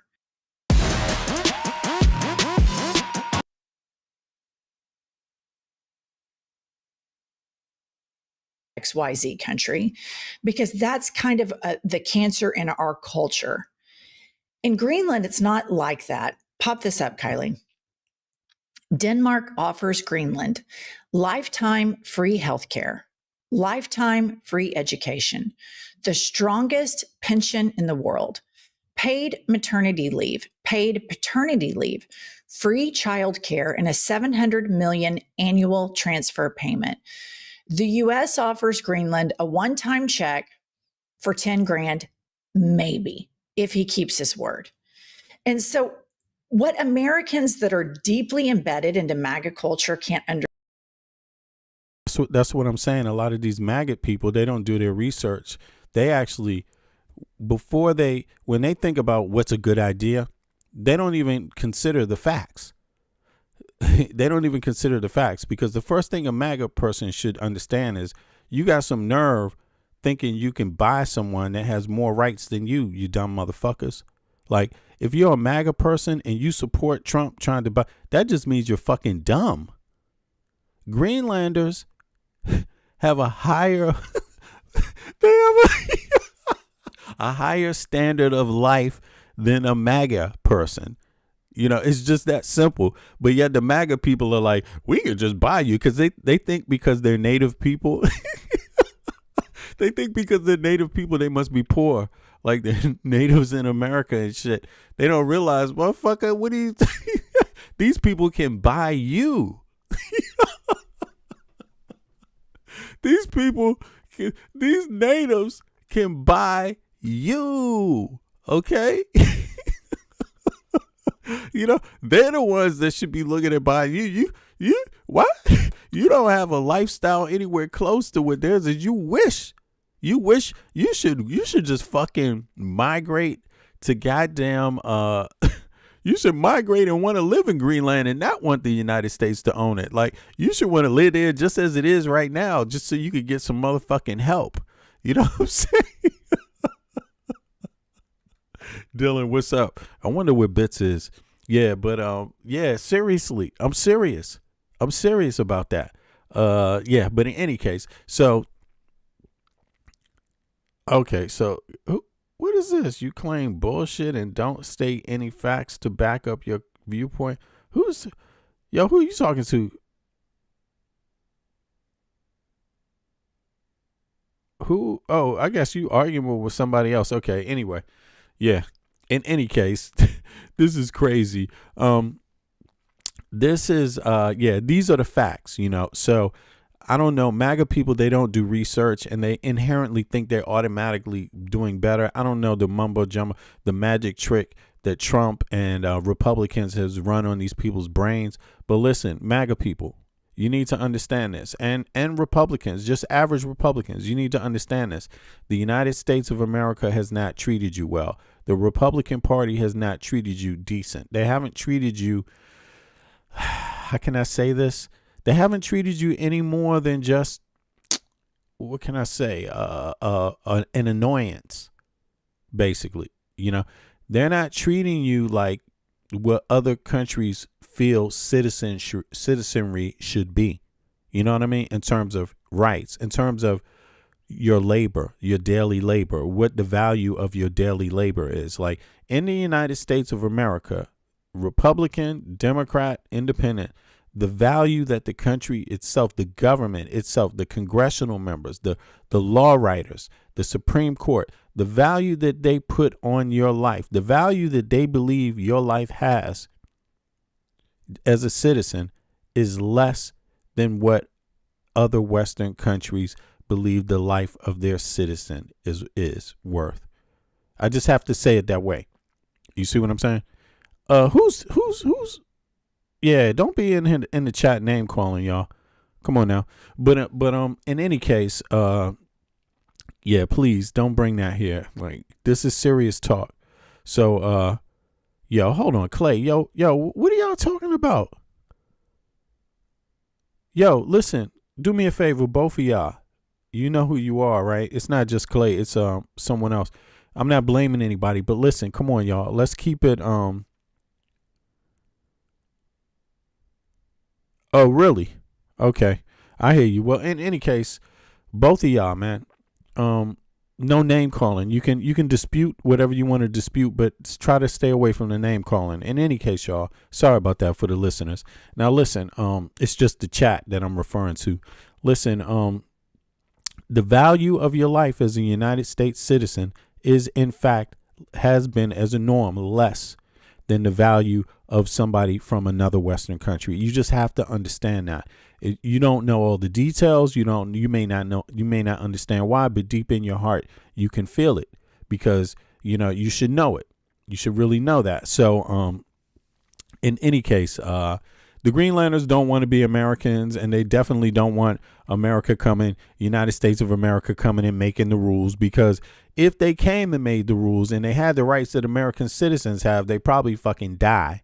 You know what I'm saying? Because this is the rights they have right now as a norm. Lifetime free healthcare, lifetime free education, the strongest pension in the world, paid maternity leave, paid paternity leave, free childcare, and a $700 million annual transfer payment. The U.S. offers Greenland a one-time check for 10 grand, maybe, if he keeps his word. And so what Americans that are deeply embedded into MAGA culture can't understand is that people who live in countries where their government works for them and provides a social safety net for them and takes care of the most vulnerable, they have higher happy factors. Now, in the MAGA world, they say, oh, they're socialist, oh, they're commies. But a lot of the people in the MAGA world are a part of these social safety net programs in the United States. Food stamps, SNAP benefits, Medicare, Medicaid. They just don't understand what socialism is. They don't understand. And I wouldn't even call it socialism, but I do understand a lot of this is what I'm saying. There's some small differences here. A lot of Americans, when they talk about socialism, they actually, I don't think they're doing it correctly, right? But what I would encourage people to call it is social democracy. That's what I would encourage, because all these countries where people have these rights, including Greenland, they're capitalistic countries, but they have social projects, socialist projects in some sectors. That's all it is. A big part of the economy is just wide open, right? Free trade, open trade. You see that business as usual, capitalism. But when it comes to things that everyone needs, healthcare, education, it's not owned by the state. All of it. It's private companies built into it, but it's managed better. It's streamlined. So for an example, the U.S., you pay a lot for healthcare because there's like 4 different administrators you would pay just to get anything done, just anything medically done, some medicine, 4 different people. You know, a lot of the money is going out of the doors to corporations where they're collecting billions of dollars for doing nothing, paperwork, literally. Americans need to know that. That's not what's happening in Europe. That's not what's happening, because when it comes to that, it's called collective bargaining. So there's privatization, but it's collective bargaining in the privatization. Ironically, this is something that MAGA Mike has suggested that Congress do, right? But none of them, the same people that want it to be done for congressional members, don't want it to be done across the country. It's fucked up. You see what I mean? So that's the only difference I would say in speech I would use, you know. And I've heard a lot of I'm American myself, but I have this debate with a lot of Americans that want to talk about what's going on in Europe, and they use the word socialism. But I have to tell you, I know a lot of Europeans, being as though I live in it. I know a lot of Danes because I live in Denmark, and I know politicians too. You know what I'm saying? And I got to tell you, it's not actually technically called socialism. It's called social democracy. A socialist country also is a country that everything is owned by the state. That's different. You see what I mean? That's totally different. And there's really only 2 socialist countries, I think 2 or 3 left on earth, really, if you want to be honest about it. But as far as the money and the thing that makes the economy boom is actually capitalism. So just so people know that. But I'm sorry to keep cutting in. We're almost done here. Hold on. Understand that socialism means that you can be rich, but we're not going to let anybody live in abject poverty. Right. Yeah, that's social democracy. They're not going to let anyone live in abject poverty, because really it comes down to mathematics. You're going to pay. What do you want to pay? Do you want to pay for a person, a family? What's more valuable to you? Let's say this is an American family we're talking about. What's more valuable to you, the politician? Is it an American family that their children, they can rear their children can be raised healthy, physically healthy, mentally healthy, secure in a home, right? Is that valuable to you? Or is a prison cell valuable to you? Or is an immigrant valuable to you? Because if you're not going to support the average American to produce more Americans physically, and also because they're ethnic Americans, right? Right. If you're not going to support Americans doing that, then you have two options left. You're going to support more prison cells. You're going to support prison cells with your corporations, or you're going to support immigrants, more immigrants coming in to do the jobs because you can't, raise no Americans. That's really what it comes down to. So the United States of America hasn't really said that, hey, we value Americans. They're saying we only value the ones that, I don't know what the fuck they're saying. We only value the ones that somehow, I don't know what it is. I don't know what it is. This is really the best I could describe it as is hypocrisy, basically. It's not really valuing. It's hypocrisy. It's just like poor management. Poor management. If you want to produce Americans and you want the U.S. to grow strong with Americans, then you can't throw out the poor just because they're poor. You have to figure out, okay, wow, well, if I wanted another American to have a job, to fill some job or to populate the society, I have to raise them like fruit and vegetables. You got to grow them. So since I'm into growing Americans, how we grow Americans is by making sure people have security. Then they will be integrated into society better. Essentially, they'll have an education and they'll have a positive look on life, a positive temperament when they come to deal with other Americans. Your relationship won't be, I got to rob somebody tonight, or I got to sell drugs to somebody tonight, or I got to sex traffic somebody tonight. I have to contribute to crime tonight because, hey, that's all that's left. And there's a big sector or welfare. You see what I'm saying? So I'm going to tell you guys something else. The way that they do welfare in the U.S., it's actually kind of very fucked up, too, because they give you a card where you go to the store and everybody knows you're on welfare. As soon as you use the card, everyone knows you're on welfare when you use that card. They don't just send you the money directly to your account. What the fuck is that about? Like, what is that about? That's really strange, and I don't believe it's like that in the EU. I know in Denmark, I believe they just send you the cash to your bank account. Like, you're there to spend it, right? But in the US, they do that. They do a card. They do a card. So when you go in the store, everyone kind of knows, here's my card. Yeah, I got it. I'm different from you, and then other Americans that really don't have much can have an opportunity to look down on them.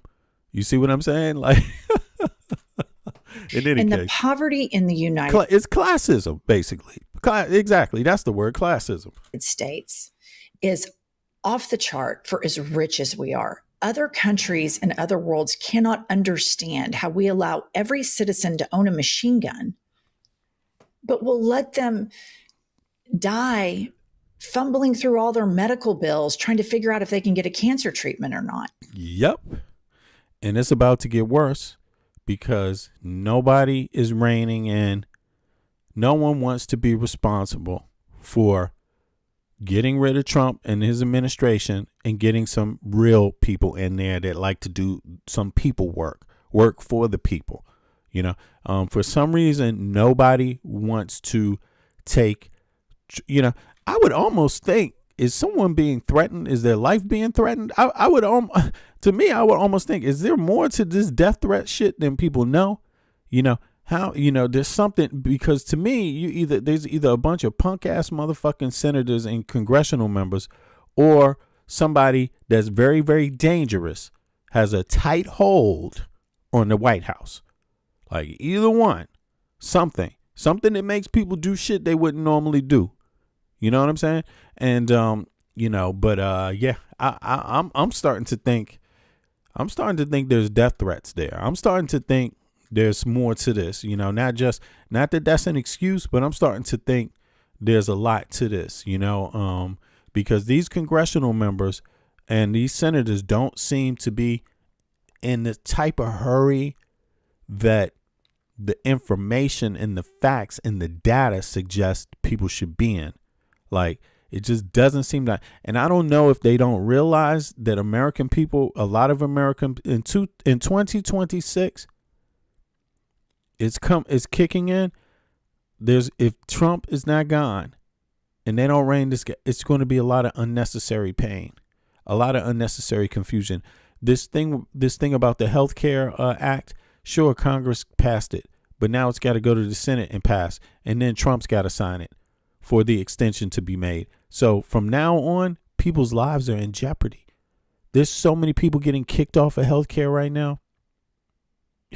Just as I speak, just as I speak, there's so many people who maybe can't afford to get kicked out, have to lose their home because they have to keep their healthcare, because they're sick or have an illness that has to, or, maybe they're getting elder care. I mean, this is affecting so many people's lives. It's such a shame while this guy sits up there and acts like, everything's fine. I'm in no hurry to do anything. My life is good. Like, I'm sorry. Like, there's something terribly wrong about letting this guy sit there and dangerous to American people, like dangerous. Like, yeah, it just makes me wonder, what is going on with these congressional members? Listen, the only people that can stop Trump are the congressional members and the senators. They are the only people that can stop him. By the way, the military, if you haven't noticed, you have a fucking deranged lunatic in the executive branch by now. You need to take note of that and stop fucking. Don't you ever listen to anything this motherfucker says. Don't you ever do it. Because something is wrong. Something is wrong in there. Something criminal. Something either some foreign government has taken over the White House, or someone who just doesn't give a fuck about America and wants to destroy it. Like, something bad has taken over that place. So I don't know what most military people probably understand that. They might be going along with it because they got to go along because they don't know who else, their chef or their boss. They don't know if their boss is going to fire them, or they don't know, what else to do. But yeah, I would if you attack Greenland, if the U.S. military attempts at all to take Greenland, you've just destroyed the country. You have just destroyed the country, the United States of America, like straight up. You have just crossed the line. Like, there's no return from that. You see what I mean? There's no return from that. You have just joined the colonials. You see what I mean? That's what that's all about. And you can't be for freedom and want to take people's countries from them. You cannot have it both ways. So just remember that. And we're the richest country in the world. And I want to remind you this. She said we're the richest country in the world. We're rich like this. Thin rich. High, just a 1%. Just 1% is all the way up here in the clouds. But it doesn't spread out. That richness doesn't spread out. No. It doesn't go outward. It just goes up. Man who is invading Venezuela. He now wants to increase the already ballooned military budget of $1 trillion. He wants to increase it to $1.5 trillion. We have entered the competitive authoritarian era. He wants our military to be strong because he wants to compete. Military budget. I want to remind you this man who is invading Venezuela. He now wants to increase the already ballooned military budget of $1 trillion. He wants to increase it to $1.5 trillion. Who's going to pay for that? The American people. Who's going to pay for that? The American people. What does he want to? You could pretty much be guaranteed he wants some contracts for his family. It's just corruption, pretty much. And who pays for the corruption? The taxpayer pays for the corruption.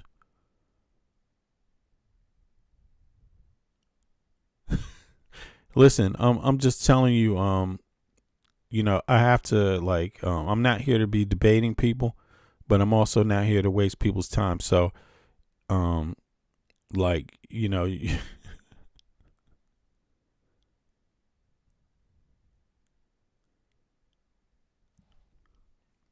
Listen, and I would advise everybody to listen to my words. Don't listen to somebody explaining to you my words. Right? I'm just telling you. Right? Seriously. I'm just saying it.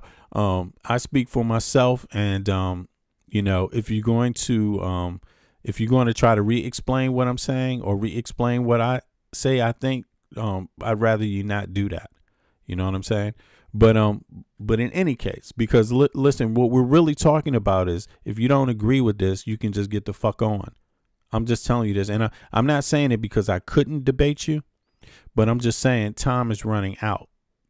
So if you're a person that doesn't kind of get what I'm saying and really understand that I'm pretty accurate as you're going to get out there, you should probably not be here. I'm just telling you straight up, and I'm not trying to sound mean, but you can always invite me to your channel if you want to have a debate on any topic, because I'm not debating right here.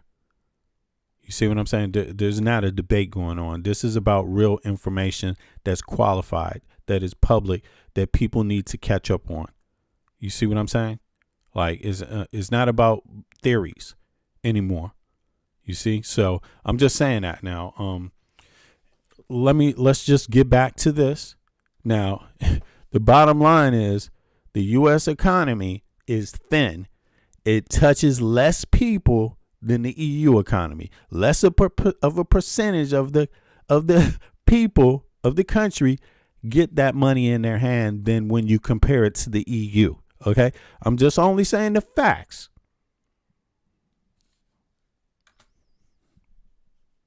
We have entered the competitive authoritarian era. He wants our military to be strong because he wants to compete with all of these other autocrats. And then I want to leave you with this final headline. This is the German president, and the German president says the United States is destroying the world order. And Germany, as you remember, post-World War II has been our ally. And now we have all of our allies that have woken up. I saw a video yesterday of Macron talking about how Europe needs to basically cut ties with the United States of America because we are clearly carrying out. So American people need to understand this. This is the people that are in NATO have already, because of Trump. I mean, they started off when Trump brought in the tariffs, right?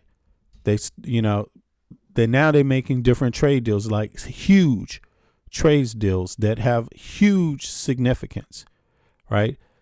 We're talking about the trade deal that the EU and South America just signed. It's a free trade deal, an open trade deal that collectively affects 700 million people. That's a whole lot of goddamn money. That's a whole lot of goddamn economy.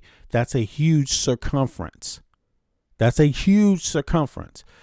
is going to boost and strengthen the EU's economy and South America's economy, because part of the deal is infrastructure too.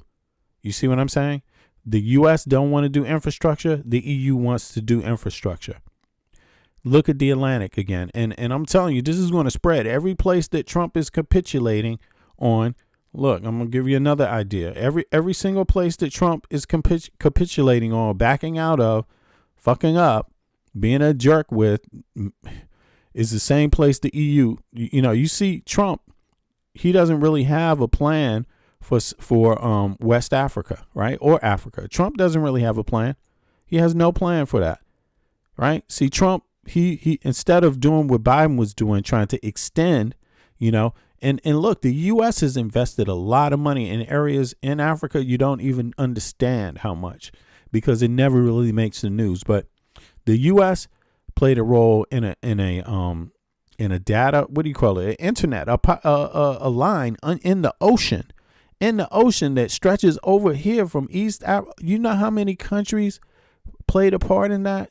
Do you know how much the money that was? Do you know how much that just to have the information come to the U.S. and Europe? I mean, a communications network line. They had that. That was a lot of money. And there's loads of other programs. Trump has abandoned all those investments that Americans made.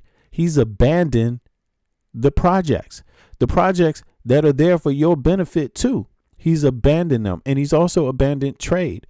So when you look at that map, again, distance is money. The further you have to go in distance, the more of your trade value gets lost in transportation cost.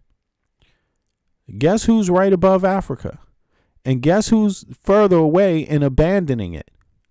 So do you really think the EU is not going to go right down there and try to pick up on infrastructure deals, any deals it can make to get trade going and boosting trade levels? Why not? Why wouldn't it? Trump is abandoning it. The EU is reaching out to people. You see, rapidly. The EU is about to fill the void. They are literally about to fill the void that the United States had. Really. I mean, maybe didn't do the best at all times, but used to have have an effect there, have a presence there. Now the U.S. is just pulling out of it. You see what I mean? And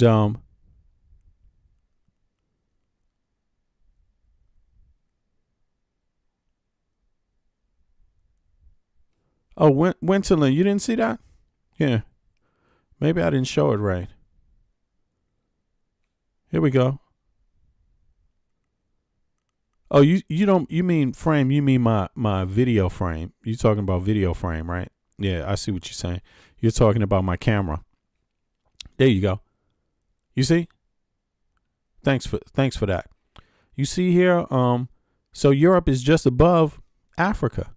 And Africa, especially West Africa, is on the Atlantic. South America is on the Atlantic. So put 2 and 2 together. You see what I mean? This is the new deal just signed yesterday, 2 days ago, January 9th. EU states back record South America trade accord after 25 years. So after 25 years, they got it up to 50 billion, over 50 billion both ways. At 50 billion out of South America to the EU and 50 billion out of the EU into South America. Now they're going to make that a permanent thing, free trade. So that means the tariffs are going to be low. That means taxes are going to be low on this shit. You see what I mean? Free trade, open. You see, that's going to boost both of these economies. American citizens, you have to understand, when you're talking about your civil rights and your economy, the U.S. economy almost is completely segregated away from American people, the average American person. Like, straight up. That's what's going on right now. And it's about to get steeper. Like, seriously. While less of the money comes into your hands in terms of the GDP, less of that comes into your hands. You're paying more for shit too on top of that. So while less of it is coming into your hands and the cost of goods goes up, what's happening in South America is the exact opposite. And in the EU, right? Cost of goods will go down. Because trade is up. Free trade is up. You see what I mean? Open trade is up. You see? And that's going to help the economy turn over and generate faster. Infrastructure is up. It's going to improve the lives of people, make them more productive in South America. You see what I mean? That's what's going to happen there. Africa too. Who can help them be more productive? That will be in infrastructure. That will be in engineering, right? Who can fill that void? You see what I'm saying? And who is directly at their front door?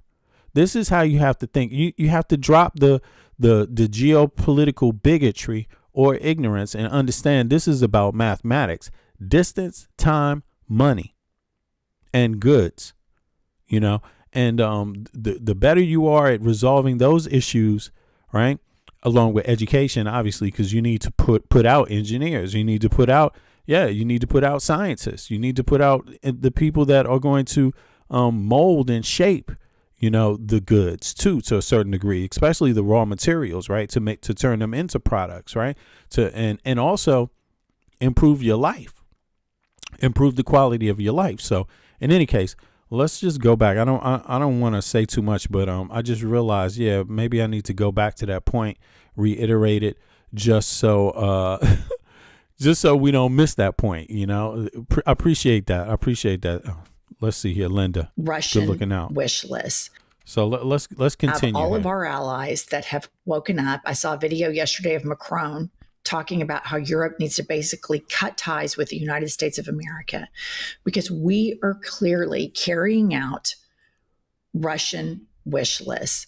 Marco Rubio's foreign policy points, J.D. Vance's foreign policy points, Kank's foreign policy points tend to mirror those points of the Kremlin more than they do what's best for America and for the United States of America and for democracies around the world. Alex 3699, you obviously didn't see the beginning of the program. I think you need to catch up on the latest news, my man. All right, so just a warning to you, because that comment he wrote, $220 billion per year worth of oil out of Venezuela. Oh really? I don't think you heard this morning's news, bro. All right, that's all I have for this. That shit is blown up in the smoke, bro. You don't. Episode. Please like, subscribe, and I'll be back later with more news. This is how a simple mind works. You could just be like, we can just make it up in oil money. Man, you out your motherfucking mind? Dude, do you understand? There is nothing comprehensive about anything fucking Trump is doing. It's all grifting, all putting money in his family's pocket, and all helping Putin. It is doing nothing to improve the United States. It is weakening in all manners and ways, weakening the United States of America. Listen to me, American citizens, because this is why I have my face up here. You see what I mean? Because I'm not bullshitting you. I'm not bullshitting you. I'm not some dude that's hiding behind a avatar. You see what I mean? Like, I know for a fact that I know what the hell I'm talking about, and that's why I'm saying this. You see what I'm saying? Like, I'm taking the time to do it and say it. Like, because more people like myself that look like me, we need to fill in the gaps here. We need to fill in the gaps because something is coming. You see, so this information is information that you can put to use in your life right now in terms of your outlook on society, American society, politics right now in the U.S. and global politics. You can apply this shit I'm saying to you. Like right now, it's gold. It is gold, So if you don't trust me, you don't trust her, then I don't understand what you're doing. You know what I mean? Like I don't get it. But something is about to go down, and American citizens are about to be last left in the dust because of this Trump. Donald J. Trump. Clay Cousin. All right. Yeah, I appreciate you. Listen, yeah. So hold on. Somebody said Africa was forgotten about and underestimated. They are not stupid. Yeah, well, yeah, if that's what you want to say. I never thought Africans were stupid, but I know I'm talking about something else, but I don't think they were underestimated. But maybe so. Maybe Africa was underestimated. It could be true. But the point is always what you're going to do right now. You see what I'm saying? Like what you're going to do right now was today is today because the world is moving today. It's being reshaped right now today. So don't get bogged down into what happened yesterday. Get bogged down into what makes sense right now. And what can I, how can I best, how can I help the place where I live and the people that live here do well, do better, and do well right now? Like, what is the move right now? What's the conversation right now? The conversation right now is it's about to be a new world order. Things are changing. Things are realigning, So you no matter who you are on earth, whether your situation was good or bad, this is a chance to flip the script. All right.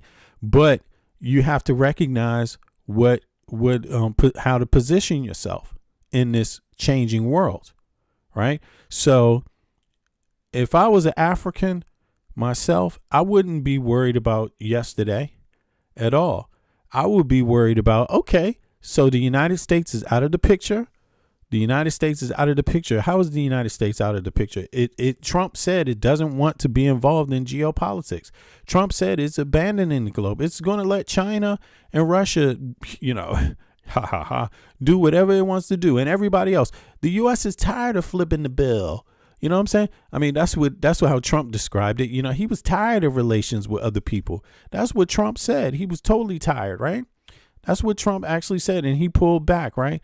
Well, because he is pulled back, somebody else is pulling forward. That's what this is about. It's alive. That thing is alive. It moves, and you got to swing with it. So the U.S. pulls back. Well, what does that mean? That means there's space for someone else to move forward. That's what that means. And right now, what it means in this Atlantic situation here, right? Because that's what we're looking at, the Atlantic situation. Let me take that off, right? We are looking at the Atlantic. How will the Atlantic realign itself? The Atlantic will realign itself like this. This is what it's going to look like. You see, that's one of the things. And guess what's probably happening right now? Because people don't tend to advertise things before they are ready to happen, right? It's probably going to be another trade deal with Africa. I'm telling you, this is coming. This is coming because the U.S.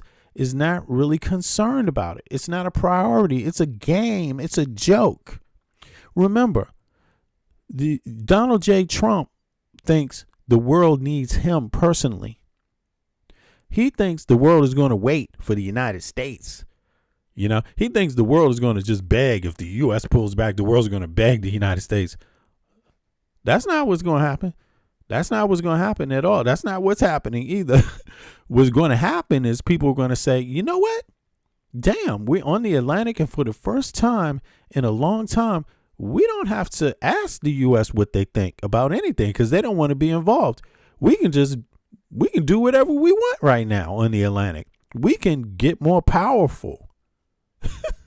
And that's what South America is about to do, right? Because Donald Trump backstabbed NATO and the other EU countries and NATO countries, the people they got to move on without the U.S. So instead of worrying about Trump figuring out what he wants to do with trade, fuck all that. Let's just move forward. The Americans are never going to figure it out until Trump is gone.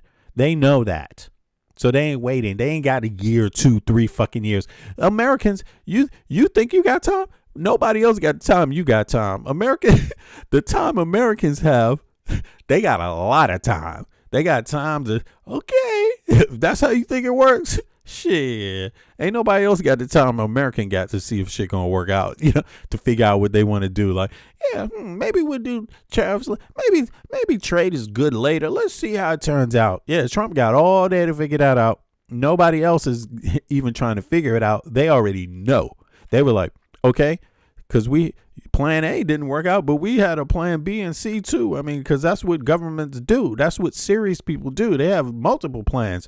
When the main player steps out, they already ready. They ain't gonna wait. They just gonna sit there and say, "You sure you want to do this?" Oh, damn. Okay. Why would you want to do this? That's even how the other NATO countries came to Trump. Why do you want to do this? Every little problem they visited over Ukraine. Why do you want to do it this way? Are you sure you want to do this? They just scratched their head and like, okay. It just took them a while, and then they were like, "Hey, this guy's serious. We're going to have to start making more weapons." And we're going to have to start selling more weapons too, because, hey, that's part of that too, right? And that's what they're doing. We can't trade anymore. We got tariffs on our goods going to the U.S. They were our number one partner. They don't want to do that anymore. Okay, well, let's just ramp shit up with another partner. Let's do that. Let's ramp shit up. Let's ramp up our weapons sales. Let's get back in the business of making weapons. Let's do more trade. Instead of doing just 50 billion with South America, why don't we just take off any taxes? I'll just make it totally open. That'll increase it. Yeah, exactly. That's exactly what they did. And if you go ask a MAGA person, they will never understand what I'm saying, or anybody else. They won't understand what this woman here is saying either. They won't get that part of it. You know what I mean? They won't get any of the information, none of it. They will think it's all a hoax and then just be like, hey, but we're going to get 200 billion from Venezuela. Do you understand the U.S. GDP is 27, 28, or $29 trillion a year? It's supposed to be 30 by now, but 29 trillion a year. It's gone up $1 trillion every goddamn year for 30 years, So something like that. So look, 200 billion ain't shit. Okay. The U.S. is 350 million people. It needs stuff. It needs things to keep turning to provide a life for people. The wheels have to keep turning. So it needs shit. It's getting shut down right now, and 200 billion ain't going to do it. But better yet, it ain't going to happen either. The 200 billion for Venezuela, it ain't happening because it's a hoax. Follow the news. This morning, Trump already said, or yesterday, in the last 24 hours, Trump revealed his plan with the oil. He wanted the money to all go into his account, and it's overseas. He wants all those companies to pay him. They wanted, and then somehow it's going to go into the U.S. economy. Yeah, this motherfucker's crazy. And this is the guy you elected. So, but in any case, that was the geopolitical, right? That was the geopolitical. Now let's go to the national. Let's go right into the national shit, because the national stuff is just as horrible. Now, this one, oh, wow, what did I do? Oh, okay, I went off a little bit. This next one, right, is about what's going on inside of the U.S., okay? And how bad it is with the local policies of Trump, ICE, right? What this plan is all about, how it's going to slowly fuck up, and what it is designed to do, how fast Trump implemented this plan. And what Americans need to know is that the geopolitical shit was already a plan in advance. They already had hashed out, and you need to know how it's hashed out and for who to benefit and who not to, versus why the Trump policy is the way in the United States nationally right now. So let's take a listen. The new year is just 9 days old, and already here in... Right. Okay. Sorry about that. Right. And this is LBC podcast, right? LBC America. Okay. So this is Simon Marks. So folks, just take a listen to what he says. It is evident that the Trump administration now feels so confident in power that it is willing to lift the veil and be clear. Right. So it was part of a plan. They didn't want you to know the whole plan, again, because plans have to have covers, because if you don't have covers on the plan, you won't be able to implement the plan, because then people will know what you want, and then, they can stop your plan, right? Same thing with the international policy. Well, what that means in the U.S. is that he did the same game. He make it sound like something, make America great again. He make it sound like, this is about the immigrants. He makes it sound like that, right? But this is about something else. This is about Elon Musk. This is about the oligarchs owning the country, owning more of the country, actually literally owning more in every way, shape, or form, and you losing your civil rights. That's what this is about. And when I say you, I mean red voters, blue voters, independent voters, all citizens together, even the ones that don't vote. This is about all citizens losing rights and the oligarchs owning more of the country. Like, they already own 90%. It's going to be a wrap pretty soon. Like, they're going to own every fucking thing, and then they're going to sell it back to you slowly. You see, that's basically what the plan is.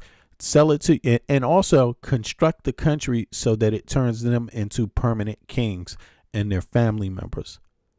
That's essentially a better way to say it. Yes, steal the country right from up under your nose by baiting you with certain tricks and tactics to get you to go along with it. Yeah, as long as we keep chasing these immigrants around, things will be better. And yeah, and at the same time, they are robbing you in another way. You see, they're robbing your house, so you don't even realize it yet. And you will be paying it back. Even at the very worst, you will be paying this back for the rest of your life, or kids' life. At the very least, you'll be doing that.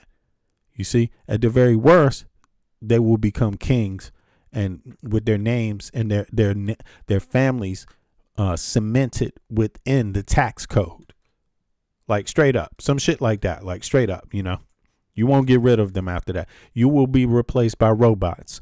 You won't have a job. Like, you're just going to be an experiment. You will have less value as a human being, is maybe a better way to say it. Like, so in any case, let's listen. Clear about precisely what it believes. Out is the rule of law. I don't need international law. That's an actual quote from the President of the United States in an interview with the New York Times this week. He says he will be guided only by his own morality. In is a bullying, militaristic, territorially expansionist America on the world stage, and domestically, as we've reported before in this slot, continuing moves to turn the country into a police state.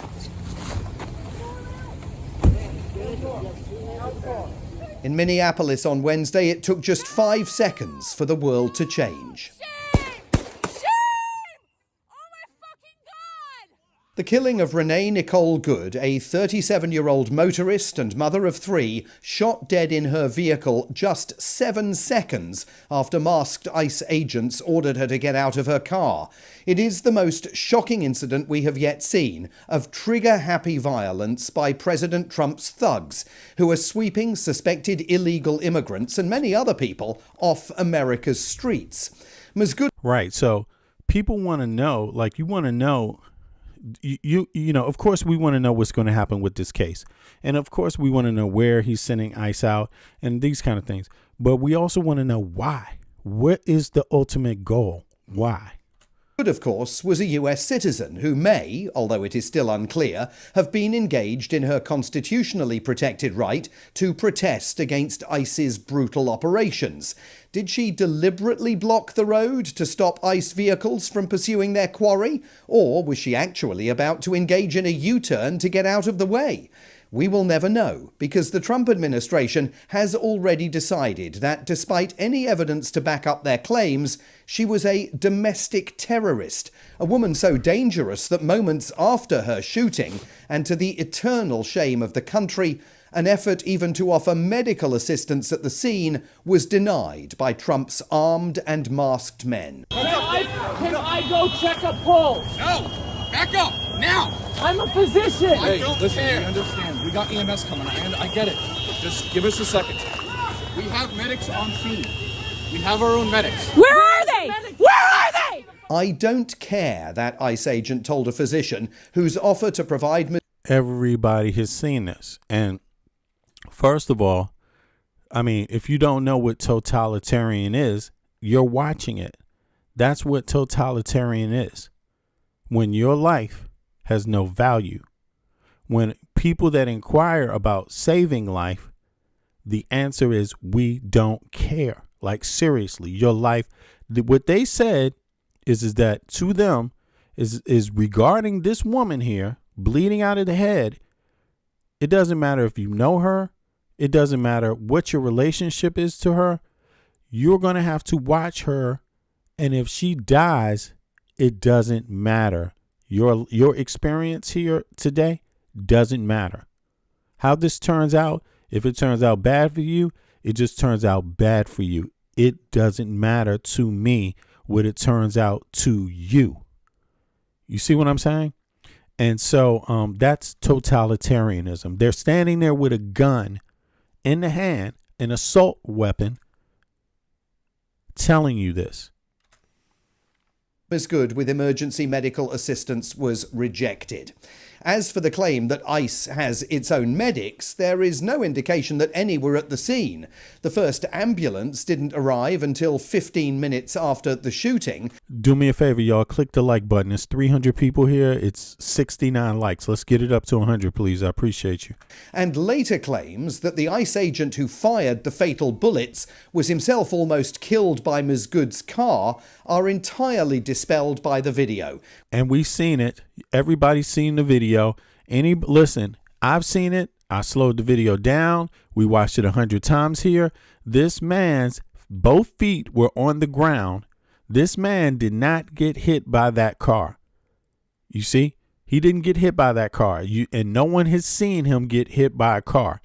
All you have seen is this woman turn her steering wheel away from him while right? And you saw him actually pull the gun out and shoot her from the side. That's what people saw. You see what I mean? And I watched everything. I watched from what did he do first? Did he pull the gun out first, or did she move her car? What happened was that she was leaving before the guy came and touched her car door. She was already out of her way. She had backed up and was repositioning herself and was about to go the other way, the other direction, up the street, right? Now, just before the guy, she started moving, and then the guy got to her car and tried to grab her door, right? Then we watched that. Then the guy comes over from the front who's circling the car. He first was in the back and he was holding her, like he was filming her her tag on her car. He came around the other direction and ended up in the front over towards the corner, right? But he's there, right? Now, there's so many things that can't be explained because number one, this guy, why would he before she hit him, he pulled his gun right when she started moving forward, was turning her steering wheel and moving out of there. He puts his hand on his gun then and pulls it straight at her. Right? Why don't you jump out of the way? Why don't you jump out of the way? You had the opportunity to jump out of the way. Why didn't you jump out of the way? He had enough time to pull his gun from his holster, but he didn't have time to move one more foot to the right. That doesn't make sense, right? But number two, from all the video angles, you never see him get hit by the car. Why is this guy filming in one hand and pull his gun out with the other hand and he's still filming? Why the fuck? This is what the guy actually did. He had the camera from his phone shooting the incident in his hand. And then when she starts moving the car, turning the steering wheel, he pulls his gun out with the other hand. Right? And then obviously he's holding his hand, and then his hand starts going down, and he makes this sound like, you know, his hand goes down and he slips. But then when you watch the video, right? When you watch the video, you can see his body. When you watch the video from the other side, that's not his personal video camera, you can actually see how his body's moving when that happens. This man didn't hit the ground once. So it showed that when you're watching his camera, you watch his camera go down to the side, right? But you're not watching a man hit the ground. The man wasn't hit by the car. You're not even watching the man get hit by the car. Why? Because the first camera angle shows you where his feet are when he pulls the gun. When he shoots that first bullet, he's already on the side when he shoots that first bullet. That's where his feet were. His feet were like a good distance away from that car too. So that means his body couldn't have been that close to that car when he pulled that trigger. That's what that means. So he didn't shoot that thing from the front, you know. He shot it from the side, maybe to the front, but he shot it from the side first, you know. So he was already clear when he shot that gun. And that's what it is. If you don't agree, you don't have to agree. But, you know, this is what everyone is going to be saying now because it's true. Which shows him calmly walking away from where he fired the kill shot. But in America today, there's no time for any kind of calm inquiry, certainly not one that might lead the ICE agent to face murder charges. President Trump instantly deemed Masgoud a professional agitator.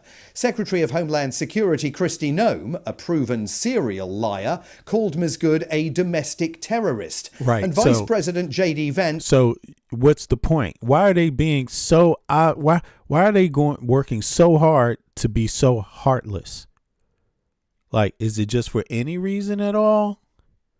Or is it for is there something specific behind it to actually be cruel? Like, what is the point in being that cruel? Went even further in a venomous rant from the White House podium yesterday. Here he is at length, and I would encourage you to watch his entire press briefing to understand how close to fascism this country is now sailing. I was actually walking out here. Somebody sent me a photo of a CNN headline about what happened in Minneapolis. And this is the headline. I'm just going to read it. Outrage after ICE officer kills U.S. citizen in Minneapolis. Well, that's one way to put it, and that is the way that many people in the corporate media have put this attack over the last 24 hours. And I say attack very, very intentionally, because this was an attack on federal law enforcement. This was an attack on law and order. This was an attack on the American people. The way that the media, by and large, has reported this story. You see that? It's gaslighting. So they're in the street with guns in your community, and they are literally telling you that their methodology is, I'm going to just encounter, I'm going to go after random people as I run across them. And based on how they look, how they sound, to me personally, how I feel personally about them, their appearance, I am now going to go up to them without a warrant. They haven't done anything, because I'm the one that knows what real Americans should look like. That's what they're saying. It's based on look. They admitting it now. They didn't want to admit it in the beginning, but they admit it now. And it doesn't matter whose look. See, because you see how they just swiftly go over from one look to the next. Now it's this woman. It's a woman now. You see, it's a white woman now. You see what I mean? So that's not like it's that's not the problem, because they weren't intending on going after these white women anyway. See, that's the whole point. But they used the whole idea of immigrants to start it up. Illegal immigrants, just to get you to accept them being in your presence with these guns. But the whole point was for it to spread around to everybody else, because it's politically motivated. You're all illegal. You, for all intents and purposes, you're all going to be treated like shit, because you are liberals. You believe in different communities can live together. We all have something in common. We all have, strive for the same things. That is why you are the target. Freedom of your body is the reason why you are the target. You're the political scapegoat. But they started it off with illegal immigrants, and you went along with it. Now they're going across the board and attack and going after the liberals, right? So the MAGA people wanted it to start with the illegal immigrants, and then they're okay with it going to be the liberals. But the problem is that after they get rid of the liberals, nobody's going to be able to save the MAGA people. And this is what the actual plan is. You see, the plan is, how do you get American people, right, to divide so you can get rid of their ass? Like, this is what it is. They want to get rid of a whole lot of people. And they're working on either starving you out, breaking your bank. You see, they're like making you poor, making you lose your home this way, or straight up, if they have to, killing you. Like, this is what the quote unquote idea is, or the theory that's out there, right? And you have to ask yourself, what are they doing? Like, why? If that's not the plan, then why are they allowing it to happen? Why are they allowing the economy, this dude to just be in power? Everyone has seen the effects of it. They could end Trump's presidency right now in 24 hours. They could impeach him in the House. They could impeach him in the Senate, and he would be gone. Why don't they do it? Because they're willing to watch. This is what's going on. They're watching, and whether these people want to hear it or not, don't get me wrong. I'm a voter. I believe in voting, and I believe in human rights, and I believe in civil rights. I'm pointing these things out. Like, a Greenlander's life is better than a maggot's life. A Greenlander has more rights than a MAGA person has. Literally, civil rights. So I'm pointing these things out because I want things in the U.S. to be better. I think it should be fairer because I live overseas and I see how it's done different.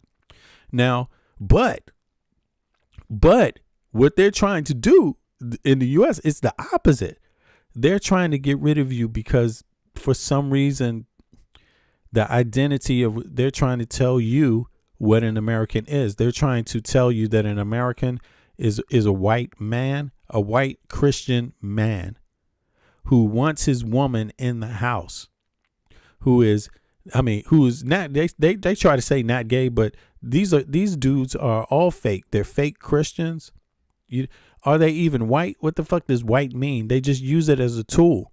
You see what I mean? To manipulate people. They don't give you their DNA test. You see what I mean? These are just a ragtag group of people that are sick in the head and arrogant, and sick and arrogant people always move to racism.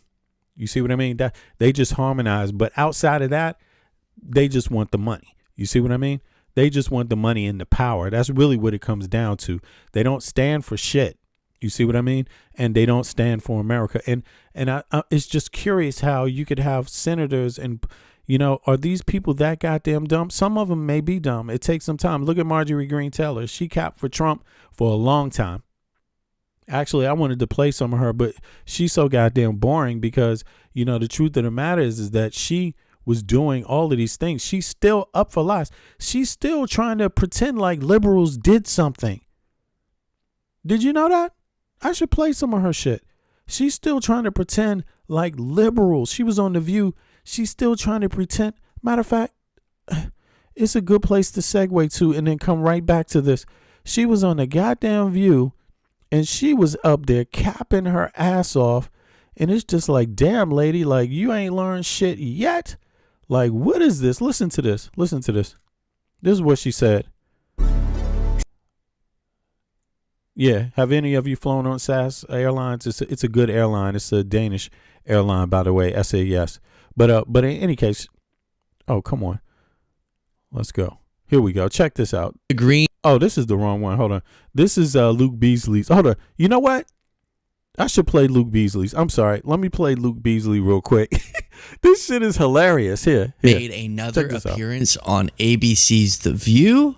As I've described before, she is on her I'm Less Crazy tour now, but as I told you, the reasons that one would be, as I was, so opposed to Marjorie Taylor Greene. That's why I'm playing this one, because his commentary is hilarious. He said she's on her I'm Less Crazy shit now.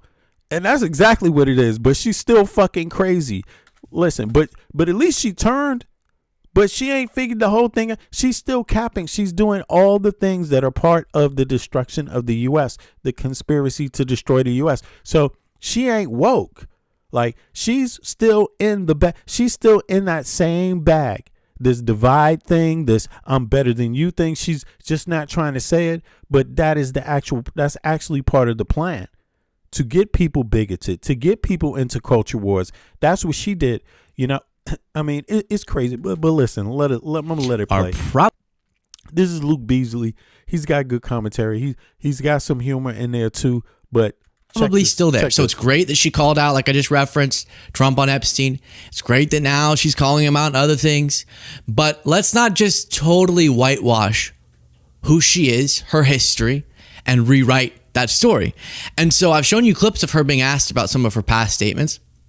This is a really important one because as I ranted about Dennis, I hear you. It facts, Dennis. Yesterday on the 5th anniversary of January 6th, we can't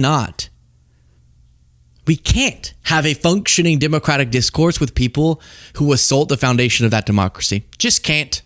Exactly. And that is exactly what they're doing. And do not sleep. They are assaulting the foundation of the democracy. And the people that suffer are the citizens, and you will suffer. You are suffering, and it's going to get worse until all that shit is revoked.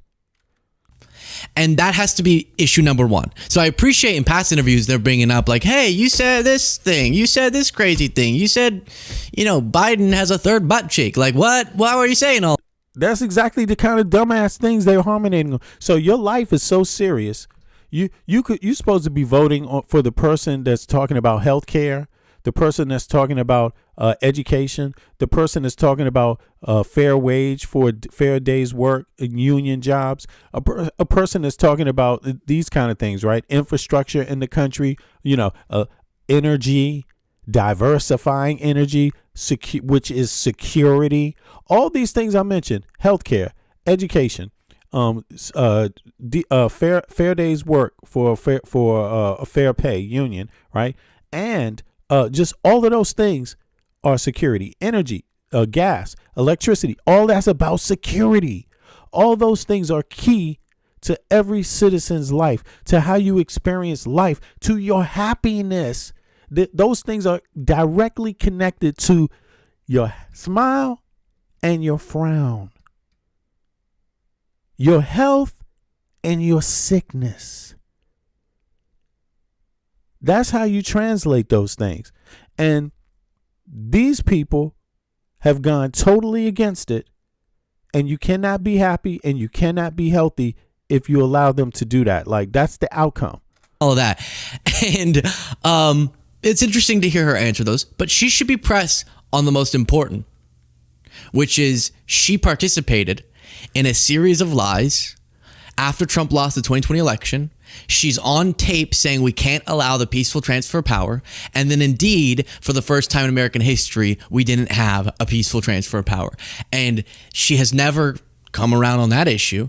And that's what's brought up to her on The View. Former Congresswoman, yesterday was While you watch this clip, by the way, please do click the subscribe button if you appreciate what we... Yeah, subscribe, y'all. If you haven't clicked the subscribe button and if you haven't clicked the like button, do both.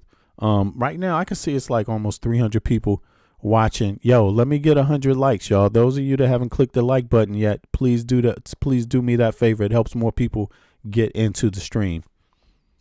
We do. It is a very simple gesture on your part, but it makes a big impact algorithmically in getting the word out about what we do to more people. Anniversary of January 6th. And Jack Smith, the January 6th special counsel, testified in a 255-page transcript that we have posted on our website that Trump was the most culpable and most responsible person in the conspiracy and that the attack on the Capitol would not have happened without him. That's what Jack Smith said. Now, in the past, you defended Trump against those accusations. You blamed Antifa for storming the Capitol. You supported the... Now, you see that right there? So this is what's going to get a lot of Americans killed. So all that shit she's talking about, the Epstein files, that's great. You're supposed to do that. That's the least you could do, the Epstein files. But this shit about Antifa, yo, you are out of your mind, lady. Like, what the fuck are you talking about? You can't say... You know what they've done effectively? They've said everyone who believes in the Constitution is the enemy of the United States of America. That's what this is. That's what they mean when they say Antifa. You believe in civil rights, you're the enemy. It can't be any more simpler. Civil rights are constitutional rights. And this is exactly what they're saying. So this is the problem. This is literally the problem. The Constitution is there for you. It is your instrument. It's the individual's instrument to guide you through society, right? And to interact with everyone, to interact with business, to interact with community on any level. You see what I mean? It's there to guide all your interactions. It's not there to tell you what you have to do, but it's there to give you some guidelines in how you can do things, right? These people want to take it all back. They wanted to get rid of all of that shit. And she's so dumb, she hasn't figured it out that she's really anti-Constitution. She hasn't figured it out yet. Now, in her mind, she thinks bigotry is like, she's so stupid. She doesn't realize you could be prejudiced all you want. You just can't, how can I say this? Use your prejudice to deny someone certain inalienable rights. That's the difference. See, there's a lot of people, I'm not one of them, by the way. Like, I know damn well, I grew up in Washington, D.C., so it's a pretty international city, but it's also diverse. But when I grew up, it was heavily African-American community.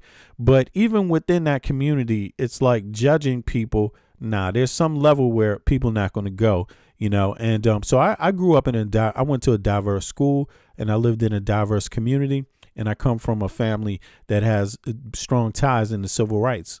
Right. So, you know, I would never look at someone like Marjorie Greene Taylor, how she physical looks, and be prejudiced towards her. I wouldn't do that. I wouldn't be bigoted towards her either.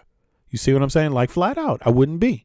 Now, I may not, if she's a little different from my family, I might find her a little strange, but I wouldn't weaponize that. You see what I'm saying? Yeah, if she's a nice person, then I would just accept her as that, and then things will go well. That will move on and progress. But because of racism, there's people that will look at her and be like, yo, I'm not giving this bitch a chance. She doesn't realize that she does the same thing with people. She does the exact same thing. She uses bigotry against other people when it's someone else's freedom. You know, you don't have to take other people's freedoms away from them just for you to feel free. You have the freedom to be you. And that's where she got everything wrong. And so they flipped that shit all on its head to where the diverse population of the United States of America, as diverse as it is, the most diverse nation, pretty much, America is very diverse. It's not the only one, but the United States is very, very, very diverse. Now, instead of use that as its strength, which it's always been, don't ever get it twisted. Unless you like eating the same food every goddamn day and wearing the same clothes every day, because that's what motherfuckers had to do in the 1700s. They had one kind of clothes, one kind of meal. You know what I'm saying? They weren't wealthy in that way. You see what I mean? At all.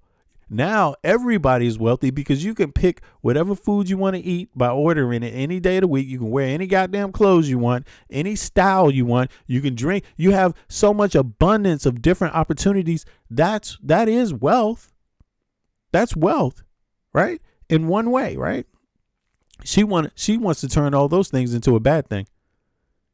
You see what I'm saying? And she does, but she doesn't realize it. So, she thinks that attacking people because of who they are, instead of saying, what do we all have in common? She doesn't realize she's playing right into Putin's plan. January 6th rioters. And you said this, quote, she's not only playing into Putin's plan, she's playing into Elon Musk's plan. Yes, because he's right there on the hip. He's not trying to look. Elon Musk is pissed off because he's lost a lot of money right now. He's lost billions on Tesla because he went into politics, right? So he doesn't want to be close to Trump like that because he knows the American people fucking hate him. So he's being smart. What he's doing is focusing on using the same tricks that he used in the last election and the same culture war shit, using that on the UK. That's what he's busy doing right now. He's running the same game on the UK right now. So make no mistake about it. Whatever is coming in the US, Elon Musk has hedged his bets.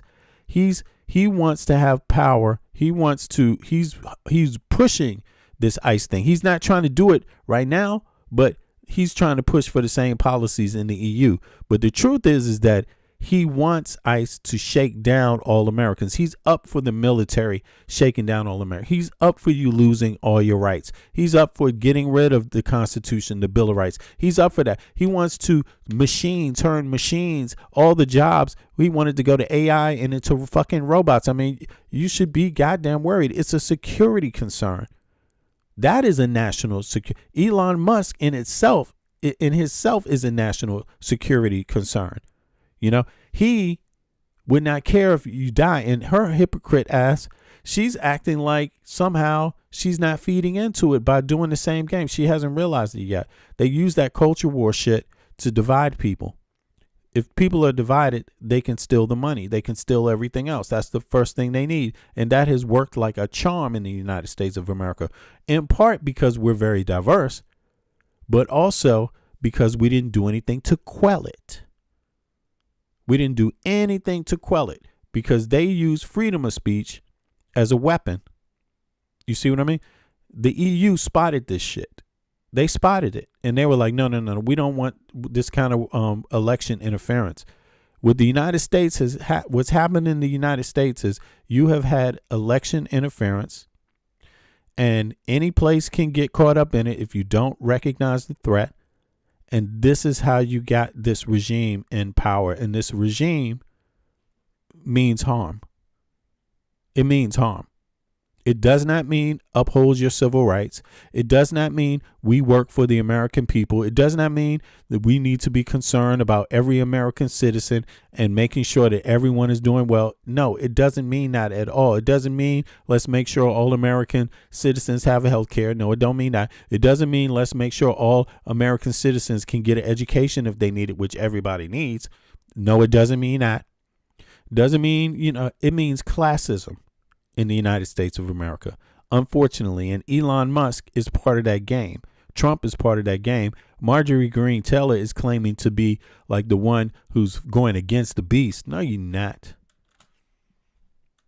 She ain't going against the beast at all. There was mass voter fraud. She's faking it. On a scale that should terrify every American in the Capitol. You supported the January 6th rioters, and you said this, quote, how do you support the January 6th rioters? How do you support, you see? So they could go in there and threaten to kill anybody they want. They can beat police officers all upside the motherfucking head. All upside the head. And then they just killed this woman with nothing. No stick in her hand, nothing. They just kill her in Minnesota, You see? So she's part of that whole thing. She's right on cue pretty much. She is still those women. Is she even going to defend them? That's what I wonder.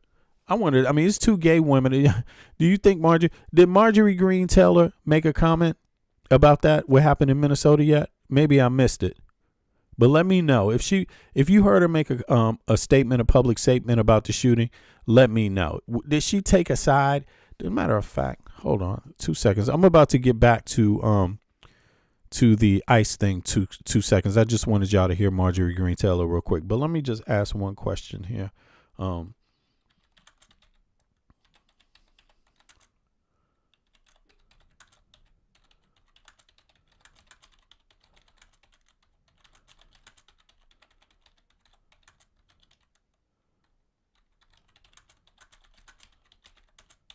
Let me see. I just want to find out if she even commented about that and what she said if she did. Right. Okay. 37. No, she didn't. She didn't make a comment. She didn't make a comment about that. So, yeah. Okay. I'm glad I checked that out real quick. If you heard anything, let me know. But in any case, let me let this play now. There was mass voter fraud on a scale that should terrify every American, regardless of political party. That has found not to be true by over 60 cases.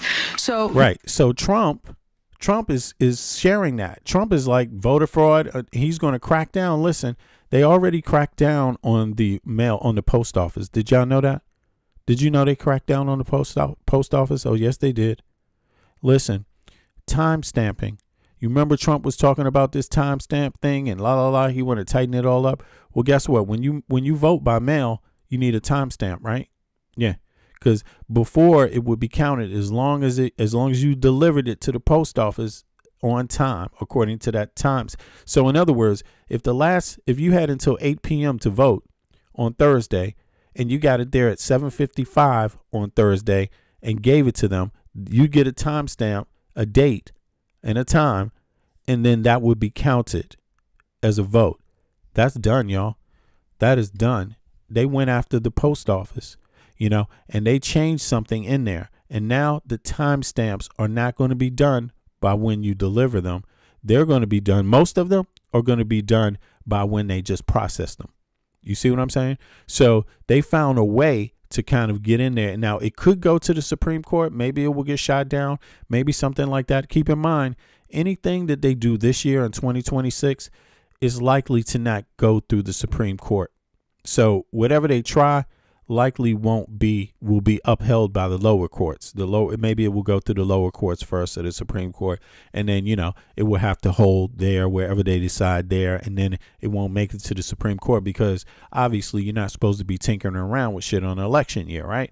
You don't want to be. The Supreme Court is not supposed to tamper with anything that has anything to do with the election when it's impending, when it's upcoming, but you never know. But in any case, it's just an example. She went with all the conspiracy theories that were made up by the motherfucking Russian, secret intelligence.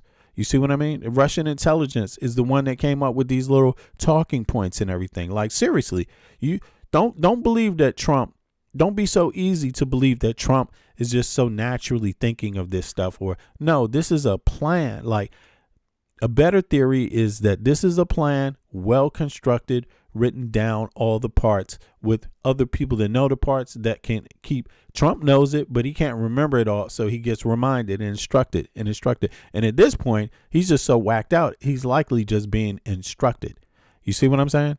Like, he's likely just being instructed. From, you don't know how, you don't know when, you don't know by who. It could be just, a total smorgasbord of people there, just like whispering in his ear. Although I doubt it. There's a lot of that going on too, but there's definitely this Putin shit going on. Greenland, Venezuela. This is Putin stuff. So he lied. Remember, Trump looks like a lunatic. He is. He looks like he's a narcissist. He is. He looks like he's has dementia. He likely probably does. But he lies too. Strategically. And when they asked him about that meeting about Venezuela the day before the U.S. invaded Venezuela, or Trump did, the media asked him, "You talk with Putin?" And he was like, "Yeah, I talked to Putin today, like 2 hours, man. Yeah, we had a good talk."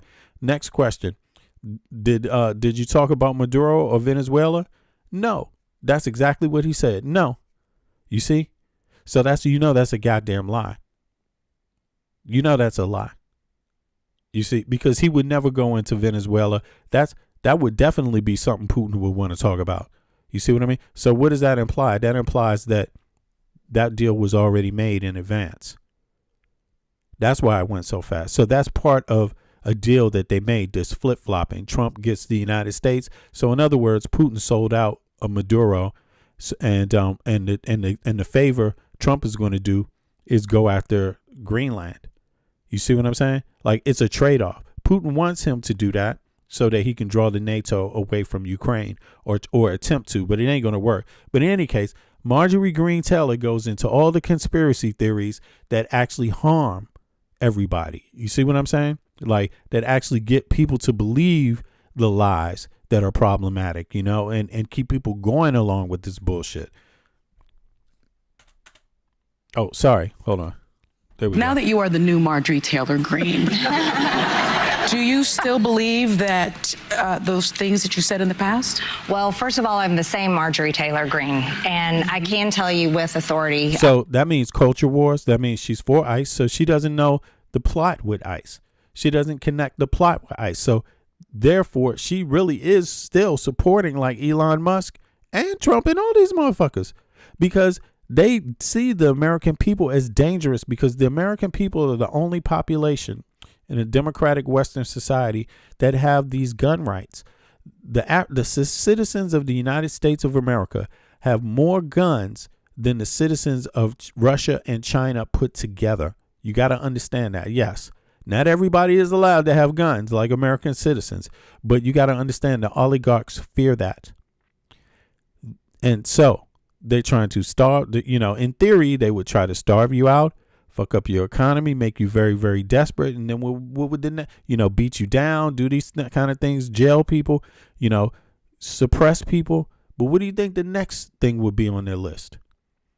What do you think the next thing would be on your list if you was a billionaire that wanted to, just get rid of the annoyance of all these goddamn citizens? What do you think it would be? It would be to take your gun rights. That's what it would be. It would be to take the gun rights. And that would be the last thing. That would be the last component. First, you got to give up some other things voluntarily while they keep holding a carrot out in your face. You see? And then after you've given up everything, then they don't need to come with a carrot anymore. They're going to come after the definite things, the thing that is going to make sure that you cannot fight. So why can you fight right now? You still got some reserves. You still got a job. You still have a little, maybe you can run up your debt a little bit. You still have a little bit of time. That's why. So they're going to run the reserves out for us. The last thing is going to be the guns, because they know that's the wild card. That's the American people thing. So Americans got to start thinking, stop thinking red, blue, and all of this shit. Start thinking about just fuck the political party. Think about your citizenship and somebody taking your fucking country from you. And it's not the fucking immigrants, and it's not people with immigrant background. It's the fucking billionaires. You have to understand that it is them. They want to own the country. So that's a different kind of threat. You see, they don't want to just come in the country and work with everybody else. They want to own it. That's totally different. And if you up for that, okay. Because I was actually there that day. And serving in Congress, I've viewed all of the security tapes within the Capitol. Also, I can tell you because I was in White House meetings. Yeah, I mean, they go to, I hear you. Yeah, exactly, Lorna. They going to go out. Look, they go after the trannies first. That's what they said. Then it was the immigrants. Then it was the transsexuals or trans, right? Sorry, I'm just saying, like, sorry about that. But yes, the trans, then the Latinos, then it became the blacks, right? And now it's becoming the whites. You see, and after the liberal whites, and after it becomes the liberal whites, then it's going the rest of them are easy to break. The rest of them are easy to break. You see what I mean? And that's basically just like the domino effect. Like, it's going to go around and go around. So they don't realize it yet. So people that listen to Marjorie Greene Taylor, you got to understand, she's still selling people out to these billionaires. This is like a move for money. This is not a move for your heart. This is a move for her personally, because if she was really telling you the truth, she would tell you they don't give a fuck about you. They want you gone. Like, straight up. And she's still trying to find a way to where, no, there's still room to point fingers at everybody else. Yo, lady, wake up. Them times are over. You know, like, those times are over. Seriously. Like, if people don't wake up right now and get out of these culture wars, they're going to miss the freedom war. You know, they're going to miss the part about their civil rights, their constitutional rights, their citizenry all around, you know. Spoke with the president leading up to then. I know that he requested 10,000 National Guard troops to be there on January 6th. Nancy Pelosi denied that. You see this? She capping. Anybody, if you do not know, there is only one person that can order the National Guard released in Washington, D.C. Washington, D.C. is a federal city. It's a federal city.